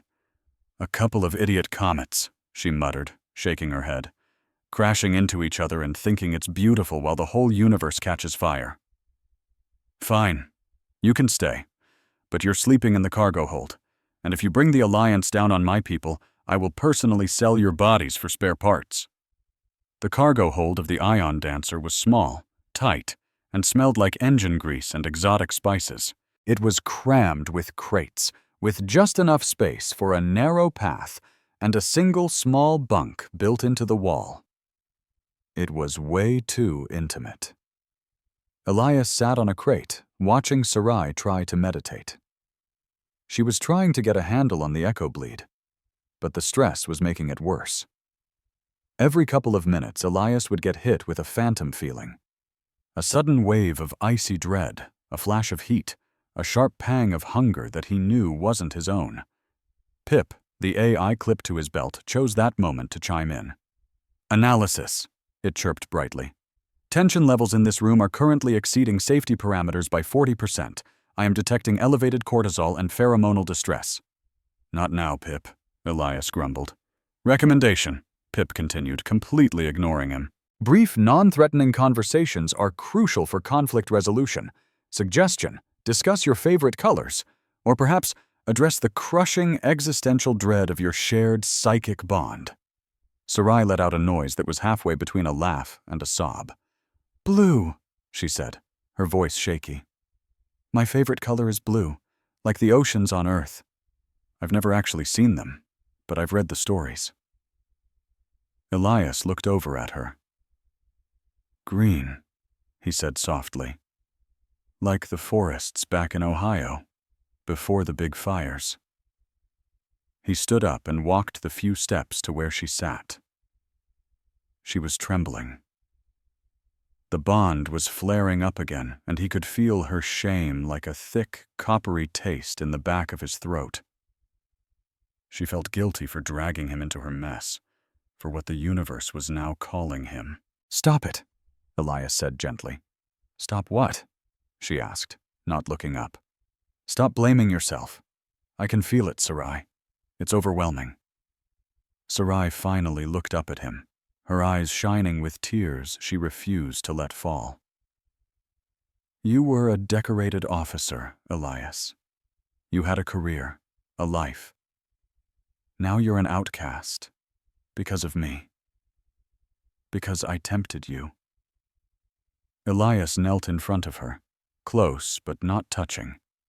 He spoke with the same calm, steady voice he always used in high-stakes negotiations. "You didn't tempt me," he said firmly. "You gave me a choice, and I made it." "But the echo," she whispered. "It's so invasive. You can feel my fear. You can feel how much I—" She trailed off, unable to finish. "How much you want me," Elias finished for her. She didn't flinch, didn't even look away. "Yes." Elias felt his own breath catch. He could feel it all pouring off her. This wasn't just attraction.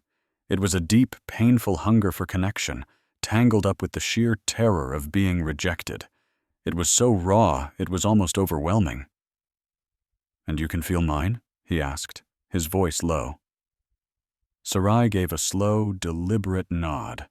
It's deafening. Reaching out, Elias wrapped his hands around hers. "Good. Then you know I'm not going anywhere." He gave her hands a gentle squeeze, trying to anchor her. Slowly, the bond between them settled, the chaotic storm of emotions calming to a steady, rhythmic hum. They just sat like that for a long time, breathing each other in, trying to figure out where one of them ended and the other began. 2 days later, the Ion Dancer ripped out of warp space and into the glittering debris field of the Typhon system. "We've arrived!" Captain Vane's voice crackled over the comms. "Outpost 44. It's a Human Alliance listening post, mostly automated. But if there are any sealed diplomatic transmissions, this is where they'd be stored." Elias ran a final check on his gear. He was dressed in a worn-out flight suit Vane had given him, the official insignia torn from the shoulders. "I'm going in alone," Elias stated. "No," Sarai said, pulling a dark cloak around herself. "You'll need my codes to get through their encryption, and honestly, I'm sick of hiding in a cargo bay." They took the small skiff, its engines running silent as they drifted toward the asteroid that held the station. It was a desolate, spinning chunk of rock, bristling with communication arrays like a metallic porcupine. They docked smoothly at a maintenance hatch. With a simple touch of her glowing hand, Sarai bypassed the lock, her natural bioluminescence acting like a universal key. Inside, the station was eerily quiet, the only sound the mechanical whisper of the air scrubbers. They moved silently through the corridors, making their way to the central server room. Elias knew the layout. He'd served on stations just like this one. It was familiar, which only made it worse when they rounded a corner and walked right into a security patrol. There were 3 of them, human technicians with sidearms drawn. "Freeze!" the one in the lead yelled. Elias slowly raised his hands. "Wait, I'm Liaison Cade." The technician blinked, clearly confused. He was just a kid, maybe 20 years old. He lowered his weapon just a fraction, squinting. "Cade? The traitor?" "I am not a traitor," Elias said, his voice perfectly even. "I'm trying to prevent a war." The kid let out a harsh, nervous laugh. "By sleeping with the enemy? We've all seen the news reports, Cade. They said she messed with your head, that you're nothing but her puppet now." He shot Sarai a look so full of contempt, it made Elias's blood run hot. "Is that her?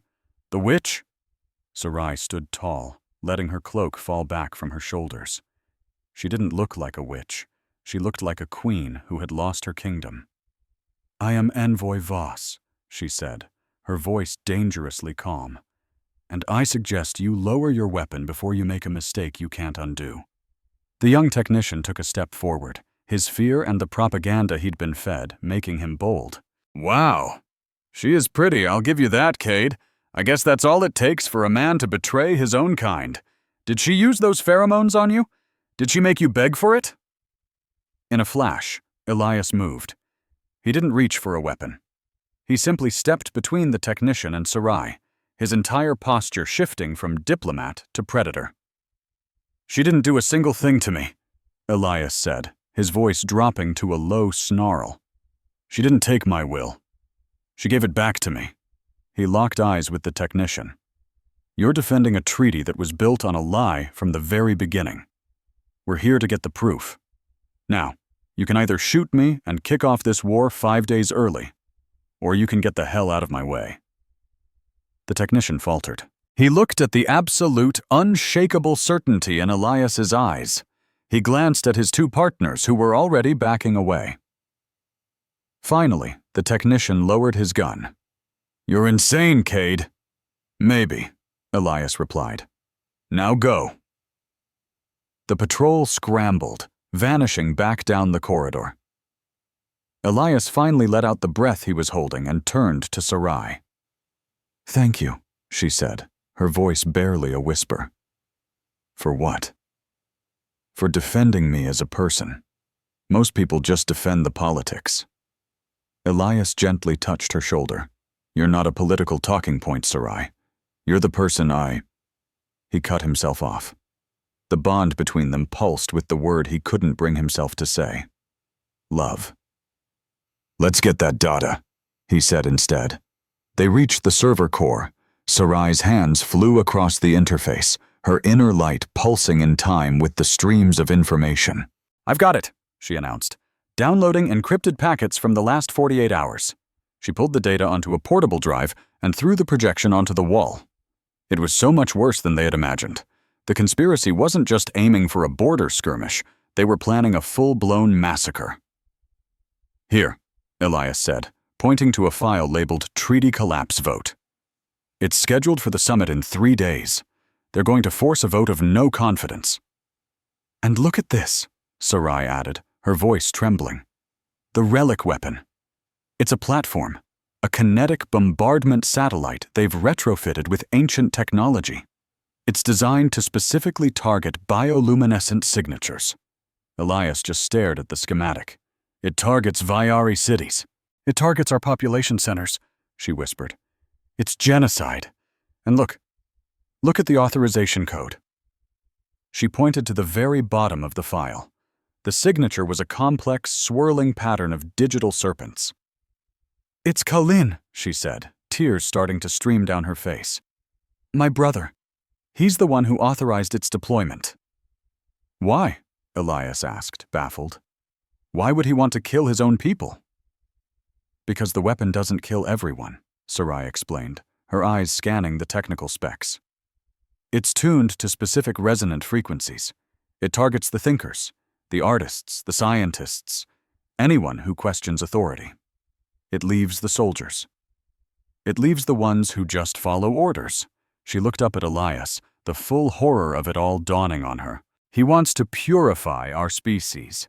He wants to wipe out anyone capable of the bond kiss, anyone capable of true empathy, and leave behind nothing but a warrior caste. And he's using me, my betrayal, as the justification to launch it. He's not just a traitor, Elias said, his voice grim. He's a monster. They barely got back to the Ion Dancer in time. The patrol had obviously sounded the alarm, and system authority ships were already sweeping the asteroid belt with scanners. Captain Vane met them at the airlock, a deep scowl on her face. "You two kicked the hornet's nest, didn't you?" she grumbled. "We found the Queen," Elias answered.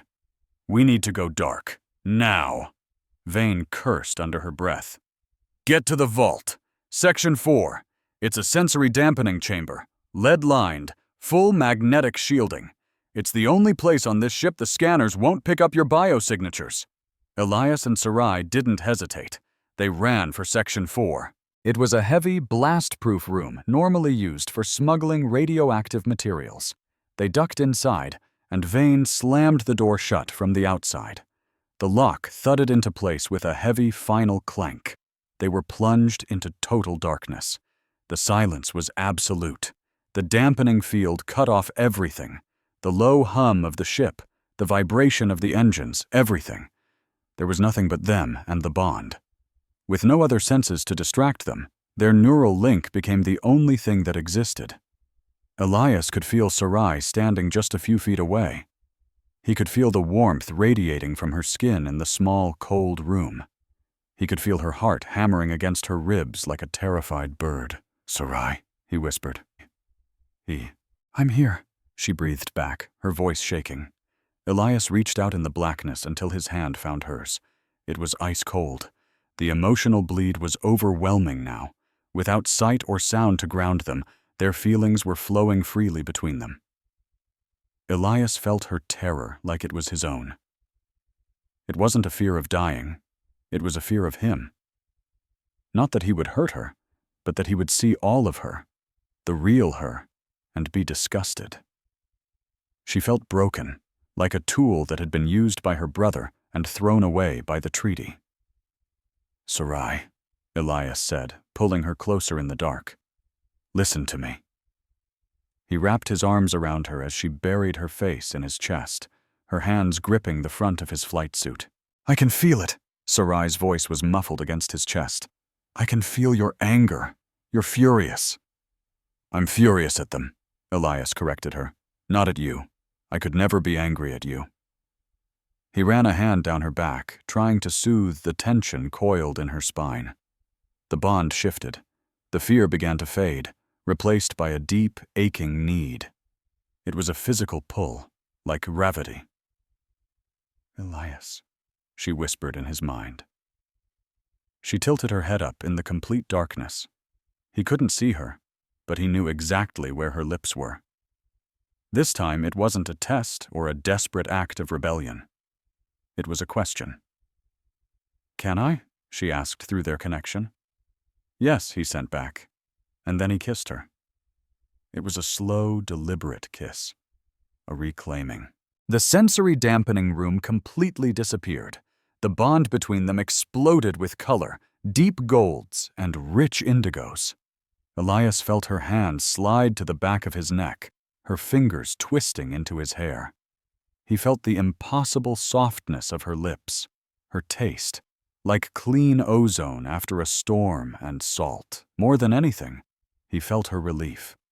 It washed over him in a powerful wave, the relief of being held, the relief of being truly known without having to say a single word. They slowly sank to the cold floor of the vault, their bodies tangling together. It wasn't frantic or desperate. It was a slow, reverent exploration, hands tracing the curve of a jaw, the line of a shoulder, their breaths mingling in the shared darkness. Elias kissed the hollow of her throat and felt her shiver, not just with her body, but with her mind. He felt the spark of pleasure jump between them, amplifying as it echoed back and forth until it was impossible to know where one person's feelings ended and the other's began. You are not broken. Elias projected the thought directly into her mind, wrapping it in the warmth of his own devotion. You are the only whole thing I've ever found. Sarai pulled him tighter, her legs tangling with his. And you are not a rule follower, she sent back, her mental voice a soft, intimate caress. You are a storm. They laid there in the perfect darkness, wrapped in each other, using their closeness as a shield against the cold universe waiting outside. It was more than an embrace. It was an act of defiance. Every single touch was a rebellion against the treaty. Every shared breath was a rejection of the fear that was trying to tear them apart. For just an hour, they weren't a human and a Vayari on the run. They weren't fugitives with a death sentence hanging over their heads. They were just two souls who'd found their missing half. The loud clang of the unlocking door shattered the peace, making them both jump. Blindingly bright light flooded the vault. Captain Bain stood in the doorway, politely looking away. "The patrol's gone," she grunted. "Coast is clear. Also, Pip says your heart rates are so in sync it can't tell them apart, which is disgustingly romantic. Now get up. We've got work to do." Elias and Sarai scrambled to their feet, blinking. They were a mess. Sarai's robes were twisted, and Elias's hair was sticking up everywhere. But something deep inside had shifted. The frantic, desperate edge of their bond had vanished. It was still there, but now it was a calm, steady warmth. It felt like a gentle hum in the background of their thoughts. They began to move with a strange new grace, a perfect synchronization. When Elias took a step to the left, Sarai instinctively shifted right, balancing them. As she reached for her cloak, he was already there, handing it to her. Back in the skiff's cockpit, Elias held up the data drive. "We have the proof," he said, his voice firm. "The entire flight plan for the weapon platform. We've got Kalen's signature all over it." "But the summit is in 2 days," Sarai countered, "and the collapse vote is scheduled to happen before that weapon even arrives. We have to stop that vote." "We can't broadcast anything from out here," Elias said. "The interference is too strong, and the official channels are blocking our biosignatures." Sarai's eyes lit up. "Then we have to go straight to the source." Sarai pulled up the galactic map, her finger pointing to a system deep inside Vayari territory. "The capital," she said. "The Crystal Spire. That's where they're holding the summit." "It's the most heavily guarded fortress in the entire galaxy," Elias stated the obvious. "It's also the one place a transmission can't be blocked," Sarai finished. Elias nodded, understanding. "If we plug this drive directly into the High Council's main projector, they can't delete it or deny it." Captain Bain stared at the map. "You two want to fly this stolen bucket of bolts into the Vayari capital? You'll be turned to space dust before you even hit the atmosphere." "Not if we have an escort," Sarai said, turning to look directly at Bain. The captain let out a long, weary sigh. She dropped her cigar and crushed it under her boot. "I hate you both," she muttered. "I truly, truly do." "Does that mean you'll help us?" Elias asked, a hint of hope in his voice. "It means I'm about to call in some very old, very expensive favors," Bain grumbled. "If we're going to crash a diplomatic summit, we might as well do it in style." Elias glanced at Sarai. She was glowing again, but this time it was a soft, steady blue light. She looked absolutely terrified, but also fiercely determined. "Are you ready to go home?" Elias asked her gently. Sarai took his hand, lacing her fingers through his. "It's not my home anymore," she said, her eyes locked on his. "But let's go burn it down anyway." Elias fired up the engines, and the skiff hummed to life. They punched in the coordinates. Destination: Vaya, the heart of the enemy's territory, the one place Sarai was despised above all others, and the only place the truth could finally be heard. The odds were ridiculous. 2 people in a stolen ship against 2 entire galactic armadas. Elias kind of liked those odds. He gave Sarai's hand a squeeze, felt her send a pulse of pure resolve back through their bond, and slammed the throttle to maximum. The capital city of Vea didn't sit on a planet. It floated.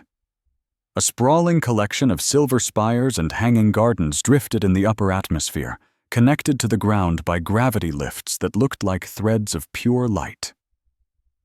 But it was the sky itself that stole Elias Cade's breath. Above the floating city, the whole atmosphere was alive. Shifting curtains of light, like a cosmic aurora, rippled across the sky in shades of green, violet, and deep, bruised crimson. It wasn't just weather. It was a mood ring for 1 billion people. "It's beautiful," Elias whispered, peeking through a slit in the canvas of their cargo transport. "It's surveillance," Sarai murmured from beside him. She was huddled in the back of the transport, her face hidden by a heavy traditional veil. The Aurora network responds to the city's collective emotions. If enough people feel fear, the sky turns red. If they feel joy, it turns gold. It's how the High Command keeps everyone in line. If the sky shifts the wrong way, they know exactly which district to send the troops into. Elias looked up again. The sky was a churning, chaotic purple, the color of pure anxiety. They had slipped onto the planet as part of a supply convoy, carrying rare materials for the summit. Captain Bain's favor had gotten them past the orbital blockade, but now, on the ground, they were completely on their own. The transport jolted as it docked in the Palace District. This was the center of the Veyari Empire, a place of cold, diamond-hard architecture and an unnerving silence. Elias tugged at the collar of his disguise, a boring gray technician's jumpsuit. Sarai was dressed as a silent religious pilgrim, a common enough sight during these summits. "Stay close," Sarai whispered, her voice strained. The bond between them vibrated with a sharp, nervous energy. He could feel her dread, and it was more than just the fear of getting caught. It was the suffocating weight of returning to a home that had cast her out.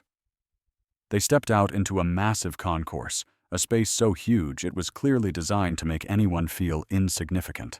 The ceiling soared 300 feet high, held up by pillars made of glowing, translucent crystal. Guards in stark white armor stood like statues at every single intersection.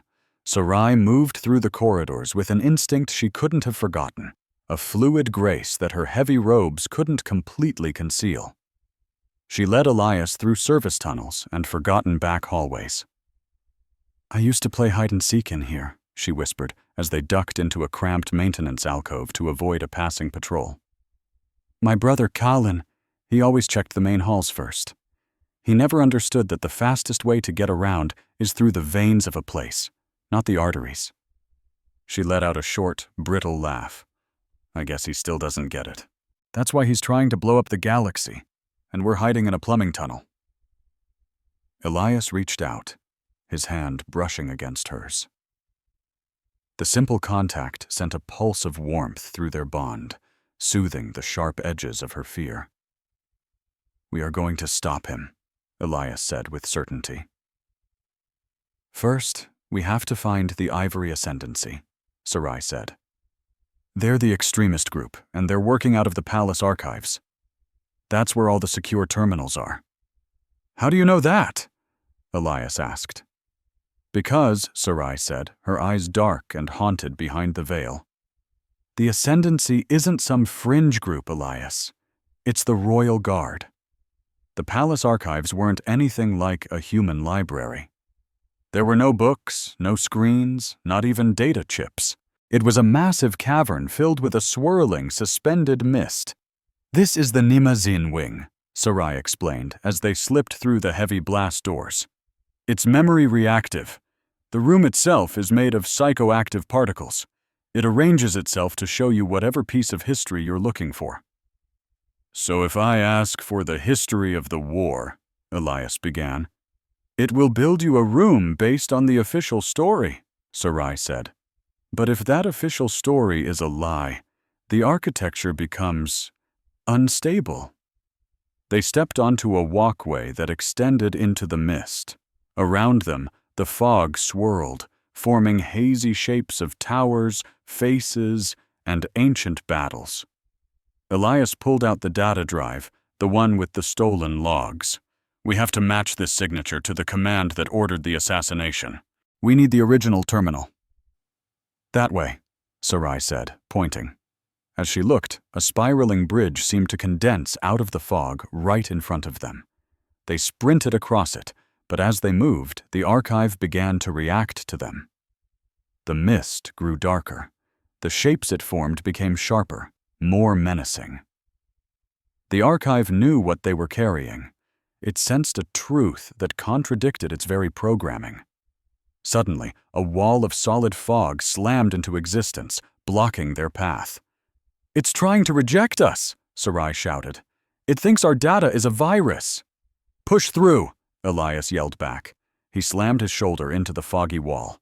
It felt like trying to run through wet concrete, a real physical force pushing back at him.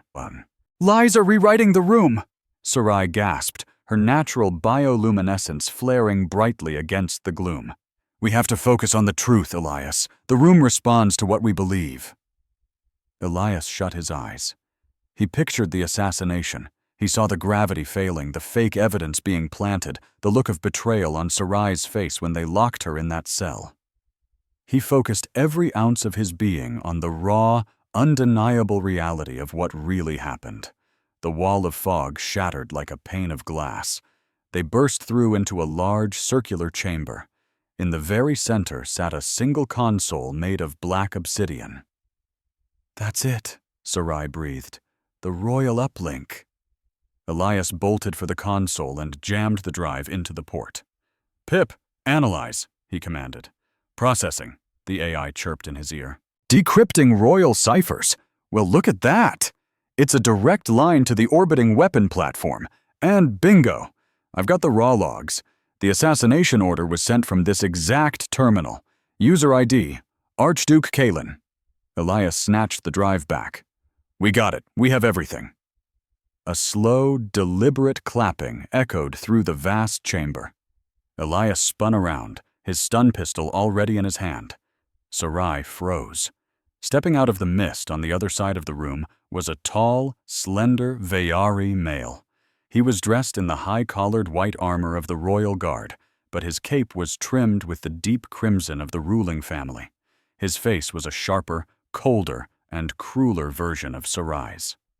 "Hello, sister," Cullen said, and he wasn't alone. 12 guards seemed to melt out of the fog around him, their weapons aimed directly at Elias and Sarai. "Cullen," Sarai said, her voice trembling slightly. "You look tired. Is committing genocide really that exhausting?" Kalen smiled, a chilling expression that didn't come close to reaching his eyes. His own bioluminescence was a cold, flat white, perfectly controlled and suppressed. "Peace is exhausting, Sarai. Keeping up this ridiculous farce of a treaty is exhausting. War is simple. War is clarity." He took a few steps closer, stopping about 10 feet away. He looked Elias up and down with a mix of mild curiosity and open disgust. "And this must be the pet," Cullen sneered. "Liaison Cade, the man who let his hormones ruin a perfectly good career." "I didn't do it for hormones," Elias shot back, keeping his aim steady on Kalen's chest. "I did it because your plan was garbage, and I saw right through it." Kalen actually laughed. "Imagine being given an impossible choice: betray the person you love, or watch your entire world burn." That's the corner Sarai's own brother Kalen had backed her into. "This war is happening with or without you," he said, his voice cold. "The human fleets are already moving. This vote is just for show." He turned his full attention back to Sarai, his eyes like chips of ice. "I'm offering you a lifeline, Sarai. A way out." She just stared at him. "A way out?" she echoed, her voice barely a whisper. "Renounce him," Kalen demanded, flicking his hand dismissively toward Elias. Just step away from the human. Tell everyone you were confused, that the bond kiss was a mistake made under stress. We even have doctors ready to say you were chemically imbalanced." His offer hung in the air. Do that, and you get your title back. You get your life back. You get to come home. And what about Elias? Kylan just shrugged. He'll go to a prison colony. He'll live, and that's far more than he deserves. Elias could feel the temptation wash over Sarai through their bond. It wasn't that she wanted to betray him, not for a second. It was that she was just so tired. Tired of running, tired of being painted as the villain, tired of the constant, gnawing fear.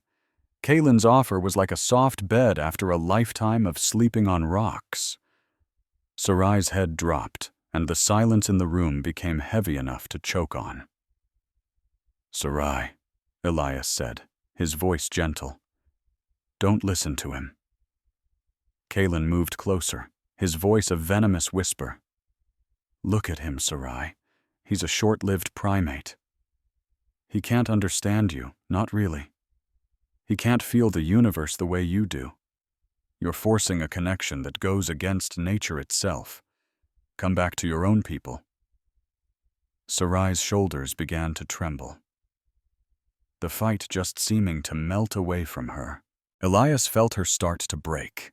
He felt the wave of her grief, and he knew how easy it would be for her to just stop fighting. "No," Elias said. He didn't yell. His voice was calm, but it resonated with a power that sliced right through the tension. He moved to stand in front of Sarai, shielding her from her brother. "He didn't seduce me," Elias said, his voice seeming to echo in the misty room, but he was speaking Sarai's truth for her. "And I didn't seduce her. We aren't victims of some biological trick, Kaylin. We are not confused." He locked eyes with her brother. "I chose her, and she chose me. That bond kiss wasn't a mistake. It was the first honest thing to happen in this palace in 100 years. Kaylin sneered. "You think you understand our ways, human? You think you can just claim a Vayari royal?" "I don't claim her," Elias shot back. "I love her, and that's how I know she will never, ever take your deal. Because she isn't like you. She doesn't have to control everyone around her just to feel powerful." At those words, Sarai's head snapped up. It was like Elias's voice was an anchor in her storm. The doubt vanished, replaced by a sudden, fierce fire. She stepped out from behind him, and her skin began to glow. Not with the usual soft, calm blue, but with a blinding, radiant gold. "He's right," Sarai said, and her voice was completely different. It was the voice of a warrior. She stared down her brother. "You offer me a cage, and have the nerve to call it a home. I would rather die out in the empty void with him than live another day in this palace with you." Kaylin's face went rigid, his mask of calm control cracking into pieces. "Kill them," he ordered his guards, while tapping a command into the device on his wrist. "Initiate the weapon launch, and push the vote through now. If we can't control the story, we'll just get rid of the audience." The guards instantly raised their rifles. "Run!" Elias yelled. He fired his stun pistol, but not at the guards. He fired at the floor. The energy blast hit the psychoactive mist that swirled around their feet, causing a massive, violent reaction. The entire floor erupted into a blinding white fog. Elias and Sarai didn't hesitate. They turned and sprinted back the way they came. Laser blasts sizzled through the mist, narrowly missing them as they scrambled through the library's shifting, otherworldly architecture. The room itself seemed to sense the violence, letting out a low, humming scream that made the very walls shake. They burst out of the archives and into a long corridor. "To the docks!" Sarai yelled. "We have to get to our skiff!" "He's launching the weapon!" Elias panted as they ran. "It's already in orbit." "Then we're going to go catch it," she replied. The chase that followed was a terrifying blur of neon lights and pure adrenaline. They managed to steal a high-speed gravity sled from a loading bay, and with Sarai at the controls, they shot out of the palace district, weaving between the towering spires of the floating city. Right on their tail, 3 Royal Guard interceptors screamed in hot pursuit. "We can't outrun them!" Elias shouted over the rushing wind. "We don't have to!" Sarai yelled back. "We just need to get to the upper atmosphere ring. The weapon platform is docked at the Zenith station." Plasma bolts began to scorch the hull of their sled. Elias leaned out, firing back with a stolen rifle. He managed to hit the engine of the lead ship, sending it spiraling down into a massive hydroponic garden. "To left!" Sarai shouted. "Pip, I need a distraction, now!" "On it!" their little AI companion replied. In the next instant, Pip accessed the entire capital city's public address system. Suddenly, every screen, every speaker, every single holographic billboard was hijacked. "Citizens of Via," Pip's voice boomed, magnified 1,000 times over. "A mandatory empathy drill is now in progress. Please turn to the person next to you and compliment their shoes. Warning: failure to hug may result in significant fines." The citywide confusion was immediate and beautiful. Traffic sleds stopped mid-air. Crowds of people froze, looking around in bewilderment. Their pursuers hesitated for just a fraction of a second as their tactical displays were suddenly flooded with pictures of kittens and snippets of poetry. It was all the time they needed. Sarai slammed the thrusters, and the sled shot straight up, punching through the cloud layer and into the blackness of space. And there it was, docked at the massive orbital ring ahead. The weapon platform. It was a monstrous, jagged thing, built around a core of glowing, ancient crystal. As they watched, the docking clamps released. The platform began to drift away from the station, its engines igniting with a sickly green glow. "It's moving," Elias said, his voice tight. "It's heading for the summit coordinates." "Should I ram it?" Sarai asked, her hands steady on the controls. "Board it," Elias corrected, pointing to a small maintenance airlock on the platform's spine. Sarai lined up the sled. "This is going to be a hard landing," she said, and then she floored it. She didn't slow down one bit, slamming the little sled right into the hull of the weapon platform. Metal screamed in protest. The sled was demolished, but its magnetic grapples held on. They blew the airlock hatch and tumbled inside. The interior was a nightmare.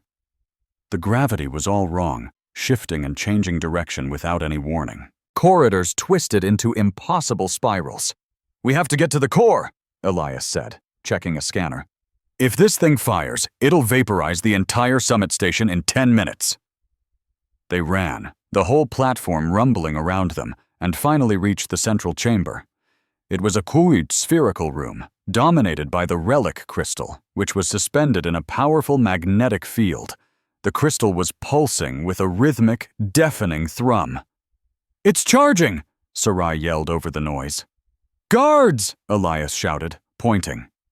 A squad of elite troopers on the gantry surrounding the core opened fire. Elias and Sarai moved like they were one person. They were exhausted, bruised, and completely outgunned, but they had the bond. Elias didn't need to see Sarai to know exactly where she was. He could feel her intentions just before she moved. She slid under a railing to take out a guard's legs while Elias laid down covering fire. Their fight up the gantry wasn't pretty. It was pure, desperate survival.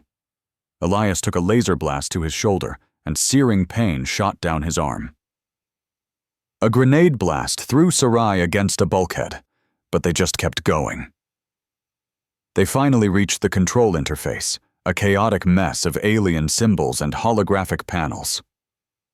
"I can't shut it down," Sarai shouted, her hands flying over the controls. "Kalin locked it out with a biometric seal." Elias looked at the core. The crystal was glowing brighter and brighter, the low hum rising to a piercing scream. "We have to shatter the resonance," Elias said grimly. "We have to manually disrupt the containment field." "That'll kill you!" Sarai screamed. "The radiation inside that field is lethal!"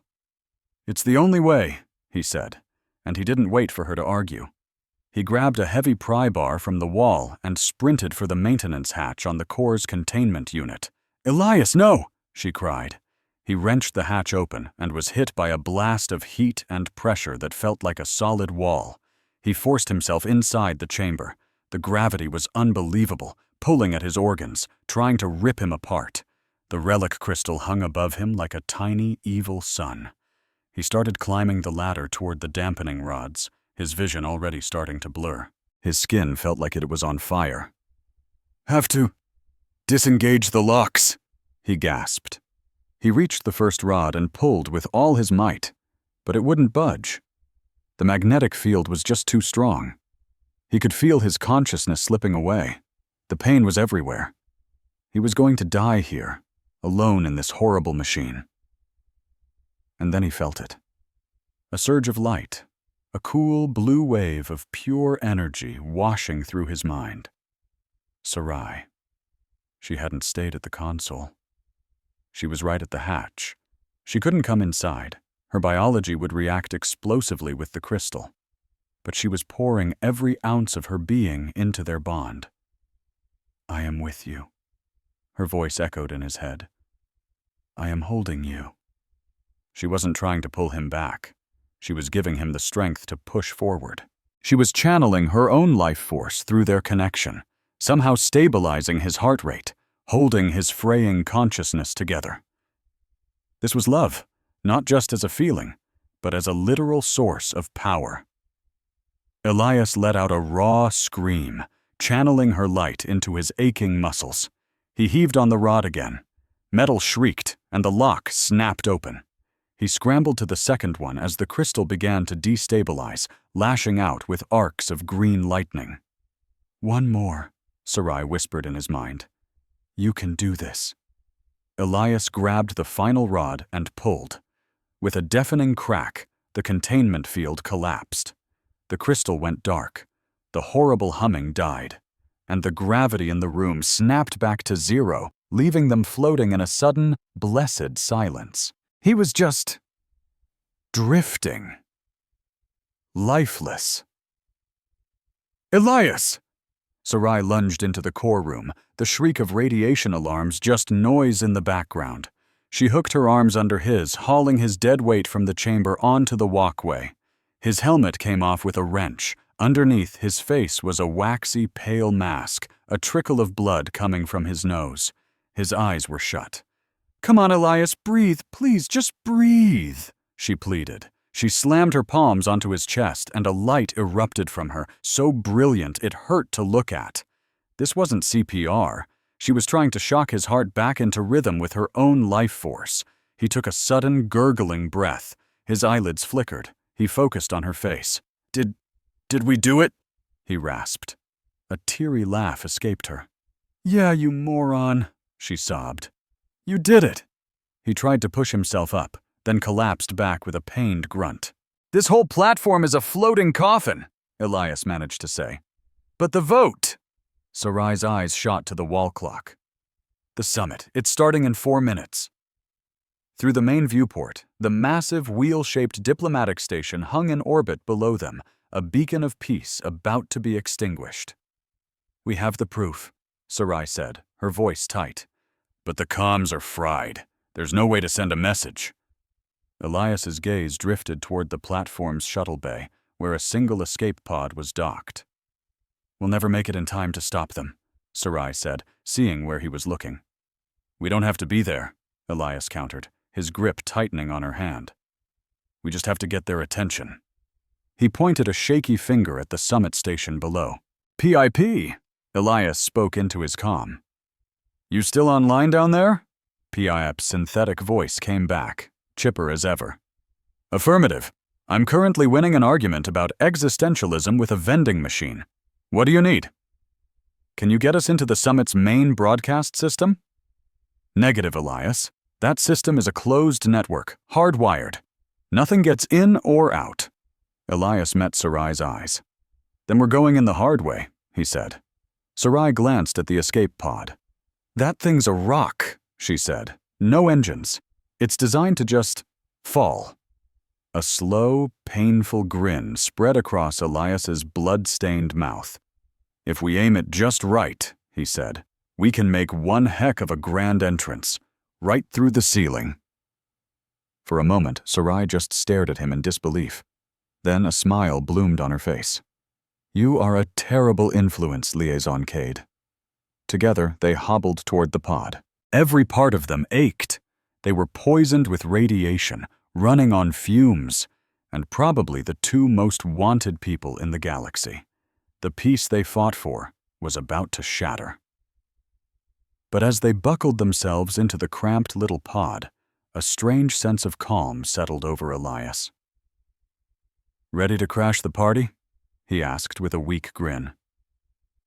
Sarai reached across the narrow space and grabbed his hand. Her inner light pulsed against his skin, a steady, reassuring beat. "Kiss me," she whispered, "and let's go finish this." Elias didn't hesitate. He slammed his fist on the launch control. The pod ejected with a violent jolt, hurtling away from the silent weapons platform. It fell toward the summit station like a comet, a blazing symbol of truth aimed straight at the heart of a lie. That station, built to look like a handshake between stars, felt more like the inside of a loaded gun today. Inside the Grand Hall, a massive amphitheater of polished white marble and crystal-clear aluminum, the view was breathtaking. Below, the serene blue-green swirl of the Veyari homeworld. Above, the menacing silhouettes of two entire fleets waiting for the order to fire. The recycled air was ice-cold and heavy with the unspoken threat of war. On the central dais, the two sides were arranged like chess pieces. To the left, the human delegation, led by High Admiral Thorne, his gray uniform worn like a suit of armor, his face a carefully constructed mask of solemn duty. To the right, the Veyari High Sovereign and their royal council, their shimmering robes flashing with the agitated colors of a species bracing for a fight. Hanging in the air between them was the vote itself, a towering holographic column of shimmering red. Admiral Thorne rose to his feet, his voice booming through the hall's amplifiers. "We have tried," he began, his tone dripping with practiced regret. "For 10 long years, we have worked to build a bridge between our people. But recent events have shown us the terrible truth. The biological differences between us are not just an obstacle, they are a weapon." He let that sink in. The seduction and mental corruption of our own liaison Cade by a Veyari operative is proof that this peace accord is nothing short of a suicide pact. We cannot live alongside a species that can simply steal our free will. His gaze fell upon the Veyari High Sovereign, a look of cold finality in his eyes. "Humanity hereby votes to dissolve the Riven Accord. We vote to secure our own future." The Sovereign, a tall, elegant figure whose inner light had dimmed to a sorrowful gray, rose to meet his challenge. "And we," the Sovereign's voice replied, clear and steady, "cannot coexist with a people who see our very soul as a threat. If it is war you want, Admiral, you will have it." The red column in the center of the room began to flash, signaling the final seconds before the vote became official. Outside, thousands of weapon systems began to hum to life, and then the ceiling simply vanished in a blast of light and sound. This wasn't some figure of speech, a real, honest-to-God projectile. A scorched, blunt piece of metal falling at incredible speed tore through the dome's armored glass. The sonic boom blew out every window in the upper galleries, and shards of crystalline aluminum rained down on the delegates. The object slammed into the dais, vaporizing the holographic projector and sending both the Admiral and the Sovereign scrambling for safety. A thick cloud of dust filled the air as alarms blared. Security forces swarmed the stage from all sides, their rifles leveled, knuckles white on the triggers. And there, in the middle of the smoking crater, sat a dented, scorched escape pod. With a hiss of compressed air, the hatch blasted open. Two figures stumbled out into the chaos. They looked like they'd been through a war. Their uniforms were shredded and burned. One was a human man, blood still leaking from his nose, putting no weight on his left leg. The other, a Veyari woman, whose inner light was sputtering like a dying candle, a mix of pure exhaustion and raw adrenaline. Elias Cade and Sarai stood back to back in the swirling dust, a circle of red laser sights painting targets on their chests. "Hold your fire!" a security chief yelled, his mind struggling to process the sight of the two most infamous fugitives in the galaxy. Elias coughed, batting the smoke from his face. He surveyed the shocked faces in the assembly, his gaze landing first on Admiral Thorne, who was now as white as a sheet, and then on the Sovereign. "I object," Elias croaked. His voice was raw, but it cut through the stunned silence. "To this vote." From near the Sovereign's side, Archduke Kalen, untouched by the blast, stepped forward. The shock on his face melted into a twisted, malicious grin. "Kill them!" he shrieked. "They're terrorists! They've attacked the summit!" "Wait!" Sarai's voice boomed. It wasn't a plea. It was a command, a wave of force that every Veyari in the hall felt deep in their bones. She held up her hand, and in it was a small data chip from the weapons station. "We aren't terrorists," she declared. "We're the proof." She didn't ask for permission or look for a port. She strode to the smoking wreckage of the voting projector and jammed the chip into its base. The machine sputtered and sparked, then flickered back to life. The towering red column of the war vote was gone. In its place, a huge hologram flared to life above the dais. It showed the logs from the secret listening post. Then, the schematics of the ancient superweapon. And then came the final, damning piece of evidence, an audio file. "Target the envoy," a familiar voice sneered, amplified to fill every corner of the vast hall. It was Kalen. "Make it look like a human did it. We need a martyr, not some useless peace treaty." Absolute chaos erupted. Delegates were on their feet, shouting. The Sovereign turned, a look of cold fury on their face, to stare at Kalen. But the plotters were ready. Admiral Thorne moved to the front, his face flushed with manufactured rage. "Lies! This is a complete fabrication. Veyari deep fake technology." Kalen, recovering quickly, jabbed a shaky finger at Elias. "Look at him! Look at this human! He's bond-struck!" Kalen yelled, turning to the live broadcast cameras. "This man has been compromised. My own sister used the forbidden bond on him, a biological weapon that rewired his brain. He doesn't have free will anymore. He's a puppet." He pointed back to the hologram, and that recording is nothing but propaganda, created by a mind destroyed by alien influence. The accusation was a masterstroke of poison. It hit every raw nerve, every deep-seated fear the humans had. A wave of murmurs washed over the human delegates. Their expressions shifted from confusion to a mixture of pity and revulsion as they looked at Elias. They no longer saw a hero. They saw a victim, a man whose very mind had been violated. He looked like he'd just walked out of an explosion, because he had, but the man who spoke didn't sound like a victim. "I am not broken," Elias said, his voice quiet but firm. He started walking, limping past the line of security guards who, frozen with uncertainty, let him pass. He didn't stop until he was standing right in front of Admiral Thorne. "You want to believe I'm brainwashed, don't you, Admiral?" Elias asked, his voice gaining strength. "'Cause if I'm brainwashed, you can just dismiss me. If I'm just a poor victim, you don't have to deal with the fact that one of your own officers saw the truth and decided it was worth fighting for." He turned to face the broadcast cameras directly. "They tell you the bond is a weapon, that it takes away who you are. That is a lie." He glanced back at Sarai. She was staring at him, her fear for him plain to see, worried he might break. "It didn't erase anything," Elias continued, his voice ringing with conviction. "It made things clear. It burned away all the fear, all the propaganda I'd been fed my whole life. It didn't turn me into a slave. It showed me that we were already slaves." He gestured around the hall. "Slaves to fear. Slaves to men like Thorne and Kalen, who get rich and powerful by making sure we're always afraid of each other." He pointed a finger at the damning evidence still playing on the hologram. "I didn't bring this here because she made me. I brought it here because I am an officer of the Human Alliance, and I took an oath to defend the innocent, and the only threat to the innocent right now is standing on this stage." His voice cracked with emotion as he roared the final words. "I am not your cautionary tale. I am a man who woke up, and I refuse to go back to sleep." A hush fell over the assembly, so total you could hear the station's life support hum. Then Sarai was beside him, not addressing the humans, but turning her gaze directly on the Vari sovereign.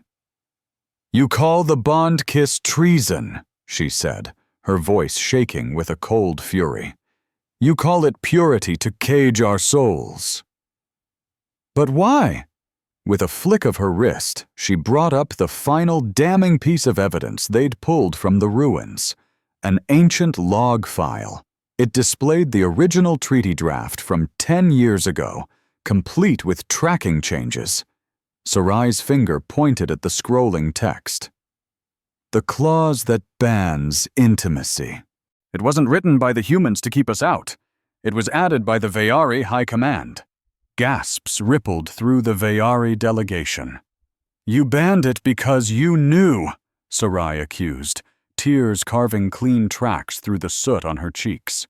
"You knew that if a human and a Veyari ever truly bonded, if we shared our lives, our pain, our hope, we'd see the truth. We'd see this war was a lie. You locked away our hearts just to protect your war." Her eyes found Kalen's. "You didn't make the kiss illegal because it was a threat, brother. You made it illegal because it was the one thing you could never control." Kalen's face contorted into a mask of rage as he ignited his ceremonial energy blade. "Enough!" he shrieked. "This is treason! This is insanity!" He lunged for Sarai. Elias started to move, but Sarai was a blur of motion. She didn't dodge. She met his attack head-on, her hand snapping out to catch his wrist in midair. Her inner light flared, not the usual white or blue, but a blinding royal violet, the color of absolute judgment. "I invoke the right of truth," Sarai bellowed. The words themselves seemed to vibrate through the very structure of the room. Deep within the station's foundations, ancient relic technology, the same kind used in coronations, roared to life, responding to her royal blood and the sheer force of her will. A shimmering dome of energy exploded into being around them, trapping Sarai and Kalen in a bubble of rippling light. "The right of truth," the sovereign breathed, stumbling back in shock. Inside the bubble, the air grew heavy. Kalen thrashed, but Sarai's grip was iron. "This field! It punishes lies!" Sarai hissed, her eyes glowing with violet fire. "Answer me, Kalen. Did you fake the assassination attempt?" "No!" Kalen yelled. The field reacted instantly, the light twisting into a sickly, jagged green. He cried out as a wave of pure dissonance slammed into his nervous system, a pain beyond physical touch. His knees gave out. "The truth," Sarai commanded. "Did you intend to use the relic weapon to cleanse our own people?" "It was for the greater good," Kalen gasped, writhing as the field tore his deceptions apart. "To preserve our culture, to keep us pure." The field flared brighter. The agony dropped him to the floor. "Were you working with Admiral Thorne?" Sarai demanded, her gaze piercing through the dome to the human admiral. Thorne's face went pale, and he spun around to run, only to find his path blocked by his own security team. They'd heard it all. "Yes!" Kalen finally shrieked, the confession ripped from him. "Yes! We wanted a war we could control! We wanted power!" His admission rang through the hall, raw and undeniable. As Sarai released his wrist, the energy field vanished. Kalen collapsed, a broken man sobbing not from any weapon, but from the crushing weight of his own exposed soul. Sarai stood over him, breathing heavily, and looked to the sovereign. "The conspiracy is over," she declared. "The danger was never the humans. It was the lies we told ourselves to keep them as our enemy." The sovereign stared at the pathetic form of Kaelin, then at Thorn, who was now being placed in restraints by his own lieutenant. "Arrest them," the sovereign ordered, his voice barely a whisper. "Arrest them all." The aftermath wasn't a victory celebration. It was a logistical nightmare. For 3 weeks, Summit Station was a chaotic maze of lawyers, tribunals, and tense negotiations. The Riven Accord was torn apart, examined, and slowly pieced back together.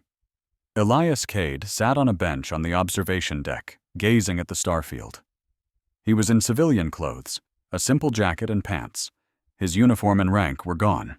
He heard the soft footsteps approaching and knew exactly who it was without turning. The air around him changed, carrying the faint scent of ozone and sweet cinnamon. Sarai sat beside him, also dressed down in a simple tunic, her royal finery gone.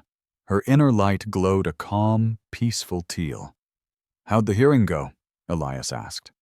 "Long," she sighed, relaxing against the seat. "They've officially stripped me of my titles. No longer an envoy, no longer a duchess. Just Sarai Voss, citizen. And they dropped the purity and treason charges. The new council figured that saving our entire species from a genocidal space laser counts as time served." She offered a small, weary smile. "And you?" "Dishonorable discharge," Elias said with a shrug. "Lost my pension, and I'm banned from holding any military command. Admiral Thorne is looking at life in a maximum security colony. I'd say I got the better end of the deal." They sat quietly for a moment, watching repair crews patching the station's dome. "They signed the new treaty this morning," Sarai said softly. "I heard. Article 19 is gone." "Replaced," she corrected him. "With Article 22, cultural and biological exchange is permitted with informed consent." She gently nudged his shoulder. "They're already setting up exchange programs. Scientists, artists, lovers. No more walls." "It won't be that simple," Elias said. "There's still a lot of bad blood out there. The Cinderact fanatics are still around, just in hiding." "Peace is never simple," Sarai agreed. "It isn't something that just happens. It's work. It's waking up every single day and choosing truth when a lie would be so much easier." She turned to look at him directly. "But we're good at work, Elias." A soft chime came from Elias's pocket. He pulled out the data node that was Pip's home. "Update," the AI's deadpan voice announced. "Treaty clause revised. Kissing is now authorized. Smoldering threshold increased by 400%. I've also taken the liberty of registering you both as freelance troubleshooters, given your current state of unemployment." "Thanks, Pip," Elias said, a genuine smile spreading across his face. "You are welcome. Please attempt to refrain from initiating further intergalactic conflicts. My processors are still recovering from the poetry empathy subroutines." Elias pocketed the node and looked at Sarai. "So," he said, "no titles, no jobs, no place to call home." Her eyes lit up with a spark of mischief he hadn't seen since they first met, mixed with a deep devotion he had come to know in the darkness of the vault. "We have a ship," she said. "That old skiff? It's a piece of junk." "Captain Bain fixed it," she countered. "We owe her 3,000 credits for the parts, so I suggest we find some work." Sarai stood and held out her hand to him. "We're free, Elias. For the first time in either of our lives, we are completely and truly free." Elias took her hand and rose to his feet. The bond between them was a steady, warm hum, not a chain, not a weapon, but a connection, a choice.